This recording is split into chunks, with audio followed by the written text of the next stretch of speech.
ವಿರಾಜ್ ಅವನಿಯ ಪ್ರೀತಿಗಾಗಿ ಹಂಬಲಿಸುತ್ತಿದ್ದನು. ಆದರೆ ಅವಳು ಅವನು ಮಾಡಿದ ತಪ್ಪುಗಳಿಗೆ ಶಿಕ್ಷೆ ಅನುಭವಿಸದೆ ಅವನನ್ನು ಕ್ಷಮಿಸಲು ತಯಾರಿರಲಿಲ್ಲ. ಇದೆಲ್ಲ ಆದ ನಂತರ ಅವನಿ ವಿರಾಜ್ ಮಗುವನ್ನು ತನ್ನ ಎದೆಗೆ ಅಪ್ಪಿಕೊಂಡು ಮನೆಯೆಲ್ಲ ತಿರುಗುತ್ತಿದ್ದಳು. ವಿರಾಜ್ ಮತ್ತು ಅವನಿ ತುಂಬಾ ದಿನಗಳಿಂದ ಭೇಟಿಯಾಗಿರಲಿಲ್ಲ. ಹಾಗಾದ್ರೆ ವಿರಾಜ್ ಮರುಮದುವೆಯಾಗಿದ್ದಾನ? ಅವನಿ ಅವನನ್ನು ದೂರ ಮಾಡಲು ಕಾರಣವೇನು? ಅವಳು ತನ್ನ ಜೊತೆ ವಿರಾಜ್ಗೂ ಯಾಕೆ ಶಿಕ್ಷೆ ಕೊಡುತ್ತಿದ್ದಳು? ಈ ಪ್ರೇಮ ಕಥೆ ತುಂಬಾ ಆಸಕ್ತಿದಾಯಕವಾಗಿದೆ. ಸ್ನೇಹಿತರೆ, ನಾನಿವತ್ತು ನಿಮಗೆ ಅವನಿ ಮತ್ತು ವಿರಾಜ್ನ ವೈಯಕ್ತಿಕ ಪ್ರೀತಿ ಕಥೆಯನ್ನು ಹೇಳಲು ಬಯಸುತ್ತೇನೆ. ಇಷ್ಟ ಆದರೆ ಲೈಕ್ ಮಾಡಿ. ಅವನಿ, ಎದ್ದೇಳು, ಎಷ್ಟು ಹೊತ್ತು ನಿದ್ದೆ ಮಾಡ್ತೀಯಾ? ಅತಿಥಿಗಳೆಲ್ಲರೂ ಕೆಳಗಡೆ ಬಂದು ಸೇರಲು ಪ್ರಾರಂಭಿಸಿದ್ದಾರೆ. ಇಂದು ನಿನ್ನ ಮದುವೆ ಎನ್ನುವುದನ್ನು ಮರಿಬೇಡ ಎಂದು ಹೇಳುತ್ತಾ ರಿಯಾ ಅವಳನ್ನು 4ನೇ ಬಾರಿ ಎಬ್ಬಿಸುತ್ತಿದ್ದಳು. ಆಗ ಅವನಿ ಮುಖವನ್ನು ಮುದುಡಿಕೊಳ್ಳುತ್ತಾ ಎದ್ದಳು. ಅತ್ತಿಗೆ, ಇವತ್ತು ನನ್ನ ಮದುವೆಯನ್ನಿಟ್ಟುಕೊಳ್ಳಲು ನಾನು ಹೇಳಲಿಲ್ಲ ತಾನೆ? ನಿನ್ನೆಯಷ್ಟೇ ಎಲ್ಲ ಕಾಗದ ಪತ್ರಗಳಿಂದ ಮುಕ್ತವಾದೆ. ಮತ್ತೆ ನಾನು ಇವತ್ತು ಮದುವೆ ಆಗ್ಬೇಕಾ ಎಂದು ಹೇಳುತ್ತಾ ಅವಳು ಕಣ್ಣನ್ನು ಉಜ್ಜಿಕೊಂಡು ಎದ್ದಳು. ಆದರೆ ಅವಳ ಕಣ್ಣುಗಳು ಇನ್ನೂ ನಿದ್ದೆಯಿಂದ ತುಂಬಿಕೊಂಡಿದ್ದವು. ಅವನಿ, ಇವತ್ತು ನಿನ್ನ ಮದುವೆ ಅಂತ ನಿನಗೆ ತಿಳಿದೇ ಇಲ್ಲ ಎಂಬಂತೆ ಮಾತನಾಡ್ತಿದ್ಯಾ ಎಂದು ರಿಯಾ ಅವಳ ಬೆಡ್ ಮೇಲೆ ಕುಳಿತುಕೊಂಡು ಕೇಳಿದಳು. ಅತ್ತಿಗೆ, ನಾನು ಮಲಗಬೇಕು ಎಂದು ಹೇಳಿ ಅವನಿ ಮತ್ತೆ ಮಲಗಲು ಕಾಲು ಚಾಚಿದಳು. ಇಲ್ಲ ಅವನಿ, ಅಮ್ಮ ಕೋಪ ಮಾಡಿಕೊಳ್ತಾರೆ. ಅವರು ನಿನ್ನನ್ನು ಕರೆದುಕೊಂಡು ಕೆಳಗಡೆ ಬರಬೇಕು ಅಂತ ಸ್ಪಷ್ಟವಾಗಿ ಹೇಳಿದ್ದಾರೆ ಎಂದು ರಿಯಾ ಅವಳನ್ನು ಮಲಗಲು ಬಿಡದೆ ಕೈ ಹಿಡಿದು ಎಳೆದಳು. ನಾನೀ ಮದುವೆ ಆಗೋದಿಲ್ಲ ಅಂತ ನೀವು ಸುನಿಲ್ ಹತ್ತಿರ ಹೋಗಿ ಹೇಳಿ. ಈಗ ನನಗೆ ನಿದ್ದೆ ಬರ್ತಿದೆ ಎಂದು ಅವನಿ ರಿಯಾಳಿಗೆ ಹೇಳಿದಳು. ಅವನಿ ಮುಖವನ್ನು ಮುದುಡಿಕೊಂಡಳು. ಅವನಿ ಯಾವಾಗಲೂ ಈ ರೀತಿ ಮಾತನಾಡೋದಿಲ್ಲ. ಆದರೆ ಕೆಲವೊಮ್ಮೆ ದೇವರು ಜನರ ಮಾತುಗಳನ್ನು ಕೇಳಿಸಿಕೊಳ್ಳಲು ಕೆಲವು ಸಮಯಗಳನ್ನು ಕಾಯ್ದಿರಿಸುತ್ತಾನೆ. ಅವರು ಇನ್ನೂ ಒಳಗಡೆ ಮಾತನಾಡುತ್ತಿದ್ದಾಗ ಹೊರಗೆ ಕೇಳಿಸಿದ ಹಠಾತ್ ಶಬ್ದ ಇಬ್ಬರನ್ನು ಬೆಚ್ಚಿ ಬೀಳಿಸಿತು. ಸುನಿಲ್ನ ಧ್ವನಿ ಅವರನ್ನು ಹೊರಗೆ ಓಡಿ ಬರುವಂತೆ ಮಾಡಿತು. ಯಾಕೋ ನನ್ನ ತಂಗಿಗೆ ಈ ರೀತಿ ಮಾಡಿದ್ಯಾ ಎಂದು ಕೇಳಿ ಸುನಿಲ್ ವಿರಾಜ್ನ ಕಾಲರ್ ಹಿಡಿದಿದ್ದನು. ಸುನಿಲ್ನನ್ನು ನೋಡುತ್ತಿದ್ದಂತೆ ವಿರಾಜ್ ಹಣೆ ಸುಕ್ಕುಗಟ್ಟಿತ್ತು. ಅವನು ತುಟಿಗಳನ್ನು ಬಿಗಿದು ನಿಂತಿದ್ದನು. ಆ ಕ್ಷಣದಲ್ಲಿ ಇಡೀ ಬಂಗಲೆ ನಡುಗಿತು. ಬಿಡು ಸುನಿಲ್, ಅವನಿಂದ ಹಿಂದೆ ಸರಿ ಎಂದು ಹೇಳಿ ಪ್ರಕಾಶ್ ಸರ್ ತನ್ನ ಮಗ ಸುನಿಲ್ನನ್ನು ವಿರಾಜ್ನಿಂದ ದೂರ ತಳ್ಳಿದರು. ನೀವು ನನ್ನನ್ನು ದೂರ ತಳ್ಳುತ್ತಿದ್ದೀರಾ? ಆದರೆ ಇವನು ಬೇರೊಬ್ಬಳನ್ನು ಮದುವೆಯಾಗಿದ್ದಾನೆ. ಅಲ್ಲಿ ನನ್ನ ತಂಗಿ ಇವನಿಗಾಗಿ ಕಾಯ್ತಿದ್ದಾಳೆ. ಇವನಿಗೆ ಸ್ವಲ್ಪವೂ ನಾಚಿಕೆ ಇಲ್ಲ ಎಂದು ಹೇಳುವಾಗ ಸುನಿಲ್ ಧ್ವನಿಯು ಜೋರಾಗಿತ್ತು. ಅವನ ಮಾತುಗಳನ್ನು ಕೇಳಿ ಅವನಿ ದಂಗಾಗಿ ನಿಂತಿದ್ದಳು. ಅವಳು ವಿರಾಜ್ನನ್ನು ತುಂಬಾ ನಂಬಿದ್ದಳು. ಅವನು ಅಂತಹ ಕೆಲಸವನ್ನು ಮಾಡಲು ಸಾಧ್ಯವಿರಲಿಲ್ಲ. ಯಾಕಂದ್ರೆ ಅವನು ಅವನಿಯನ್ನು ಮದುವೆಯಾಗಲು ಸಿದ್ಧವಾಗಿದ್ದನು. ಆದ್ದರಿಂದ ಅವನು ಈ ರೀತಿ ಮೋಸ ಮಾಡಲು ಹೇಗೆ ಸಾಧ್ಯ? ಅವನ ಕಣ್ಣುಗಳಲ್ಲಿ ಕಣ್ಣೀರು ತುಂಬಿಕೊಂಡಿತ್ತು. ಹೌದು, ನಾನು ನನ್ನ ಸ್ವಂತ ಇಚ್ಛೆಯಿಂದ ಇವಳನ್ನು ಮದುವೆಯಾಗಿದ್ದೇನೆ ಮತ್ತು ಈ ವಿಷಯದಲ್ಲಿ ನಾನು ಯಾವತ್ತೂ ನಾಚಿಕೆ ಪಡೋದಿಲ್ಲ. ಅದೇ ರೀತಿ ನನ್ನನ್ನು ನಾನು ಯಾರಿಗೂ ವಿವರಿಸಬೇಕಾದ ಅಗತ್ಯ ಇಲ್ಲ. ನಾನಿವಳನ್ನು ಮದುವೆಯಾಗಿದ್ದೇನೆ ಹೊರತು ಯಾವುದೇ ಪಾಪವನ್ನು ಮಾಡಲಿಲ್ಲ ಎಂದು ವಿರಾಜ್ ಸ್ಪಷ್ಟವಾಗಿ ಹೇಳಿದನು. ಅವನು ಎಷ್ಟು ಕಠಿಣವಾಗಿ ಮಾತನಾಡಿದನೆಂದರೆ ಎಲ್ಲರೂ ಆಘಾತದಿಂದ ಅವನನ್ನೇ ನೋಡುತ್ತಿದ್ದರು. ರವೀಶ್ ರವರು ತನ್ನ ಮಗನನ್ನು ದುಃಖದಿಂದ ನೋಡಿದರು. ನಿನಗೆ ಇಲ್ಲೇ ಎರಡೇಟು ಹೊಡಿಬೇಕು ಅಂತ ನನಗೆ ಅನಿಸುತ್ತದೆ. ಆದರೆ ಮಗ ತನ್ನ ತಂದೆಯ ಗೌರವವನ್ನು ಮರೆತಾಗ ತಂದೆ ಮಗನ ವಿಷಯದಲ್ಲಿ ಹಿಂದೆ ಸರಿಬೇಕು ಅಂತ ಹೇಳಿದರು. ಪ್ರಕಾಶ್ ಸರ್, ನನ್ನನ್ನು ಕ್ಷಮಿಸಿ. ನನ್ನ ಮಗನ ಬಗ್ಗೆ ನನಗೆ ನಾಚಿಕೆಯಾಗುತ್ತದೆ ಎಂದು ತನ್ನ ಆತ್ಮೀಯ ಗೆಳೆಯನ ಮುಂದೆ ಕೈ ಜೋಡಿಸಿದರು. ಪ್ರಕಾಶ್ ಅವರು ಮುಖವನ್ನು ತಿರುಗಿಸಿದರು. ಯಾಕಂದ್ರೆ ತನ್ನ ಗೆಳೆಯ ಇಷ್ಟೊಂದು ನೋವು ಪಡುವುದನ್ನು ನೋಡಿ ಅವರಿಗೆ ಸಹಿಸಲಾಗಲಿಲ್ಲ. ವಿರಾಜ್ ಮಾಡಿದ ತಪ್ಪಿನಿಂದಾಗಿ 2 ಕುಟುಂಬಗಳ ಸಂತೋಷಕ್ಕೆ ಬೆಂಕಿ ಹಚ್ಚಿದಂತಾಗಿತ್ತು. ನಾನವನನ್ನು ಇಲ್ಲೇ ಕೊಂದು ಹಾಕುತ್ತೇನೆ ಎಂದು ಹೇಳುತ್ತಾ ಸುನಿಲ್ ಮತ್ತೆ ಕೋಪದಿಂದ ವಿರಾಜ್ ಹತ್ತಿರ ಹೋದನು. ಆದರೆ ಪ್ರಕಾಶ್ ರವರು, ಸುನಿಲ್, ನೀನಿನ್ನು ವಿರಾಜ್ ಮೇಲೆ ಕೈ ಎತ್ತಿದ್ರೆ ಸರಿ ಇರಲ್ಲ ಎಂದು ಹೇಳಿ ಅವನನ್ನು ತಡೆದರು. ಎಲ್ಲರೂ ಈ ದೃಶ್ಯವನ್ನು ಮೌನವಾಗಿ ನೋಡುತ್ತಿದ್ದರು. ಮದುವೆ ಮನೆಯಾಗಿರೋದ್ರಿಂದ ಅತಿಥಿಗಳು 2 ಮನೆಗಳಲ್ಲಿ ತುಂಬಿದ್ದರು. ಕೆಲವರು ತುಂಬಾ ದೂರದಿಂದ ಬಂದಿದ್ದರು. ಆದರೆ ಅವರು ಕೂಡ ಬೇಸರದಿಂದ ಈ ದೃಶ್ಯವನ್ನು ನೋಡುತ್ತಿದ್ದರು. ವಿರಾಜ್ ಪಕ್ಕದಲ್ಲಿ ವಧುವಿನಂತೆ ಅಲಂಕಾರಗೊಂಡು ನಿಂತಿದ್ದ ಹುಡುಗಿ ಭಯಭೀತ ಕಣ್ಣುಗಳಿಂದ ಎಲ್ಲರನ್ನೂ ನೋಡುತ್ತಿದ್ದಳು. ಅವಳ ಕಣ್ಣುಗಳು ಬೆಕ್ಕಿನ ಕಣ್ಣುಗಳಂತಿದ್ದವು.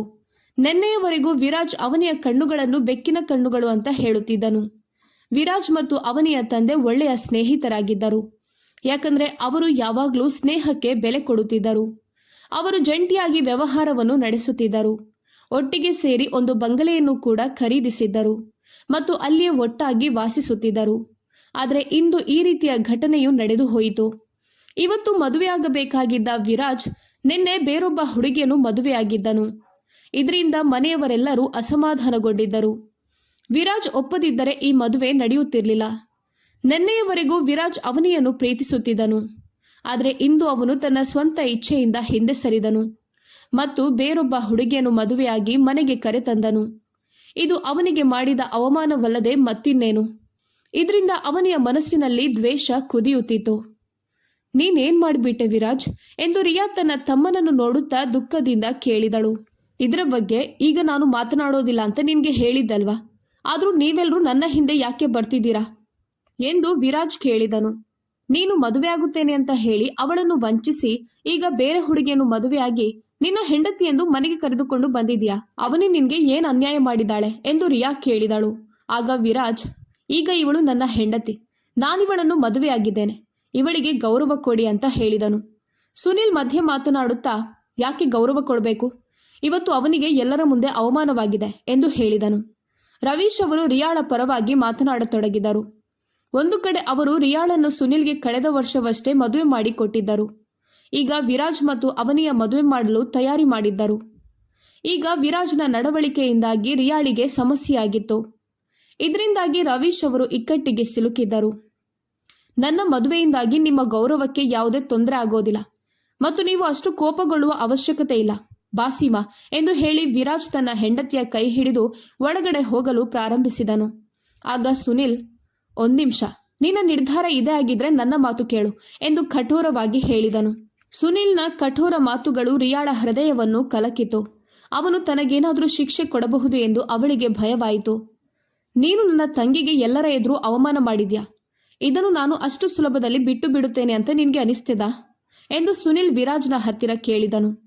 ಅಲ್ಲಿ ನೆರೆದಿದ್ದ ಎಲ್ಲರಿಗೂ ಸುನಿಲ್ನ ಮಾತು ಅರ್ಥವಾಯಿತು. ವಿರಾಜ್ ಮಾತನಾಡುವ ಮುನ್ನವೇ ಸುನಿಲ್ನ ತಾಯಿ ಅವನನ್ನು ಕರೆದರು. ಮಾತನಾಡುವುದನ್ನು ನಿಲ್ಲಿಸಿ ಅವನು ತನ್ನ ತಾಯಿಯ ಕಡೆ ನೋಡಿದನು. ಏನು ತಪ್ಪು ಮಾತನಾಡಬೇಡ, ಏನಾದರೂ ಅನಾಹುತವಾದರೆ ನಾನು ನಿನ್ನನ್ನು ಎಂದಿಗೂ ಕ್ಷಮಿಸೋದಿಲ್ಲ ಎಂದು ಹೇಳಿ ಸುನಿಲ್ನ ತಾಯಿ ಅಳತೊಡಗಿದರು. ತಾಯಿಯ ಮಾತುಗಳನ್ನು ಕೇಳಿ ಕೋಪವನ್ನು ನಿಯಂತ್ರಿಸುತ್ತಾ ಸುನಿಲ್ ಅಲ್ಲಿಯೇ ಇದ್ದ ಟೇಬಲ್ಗೆ ಕಾಲಿನಿಂದ ಒದ್ದು ಹೊರಗೆ ಹೋದನು. ಇದನ್ನು ನೋಡಿದ ಅವನಿ ಮತ್ತು ರಿಯಾಳಿಗೆ ತುಂಬಾ ಆಘಾತವಾಯಿತು.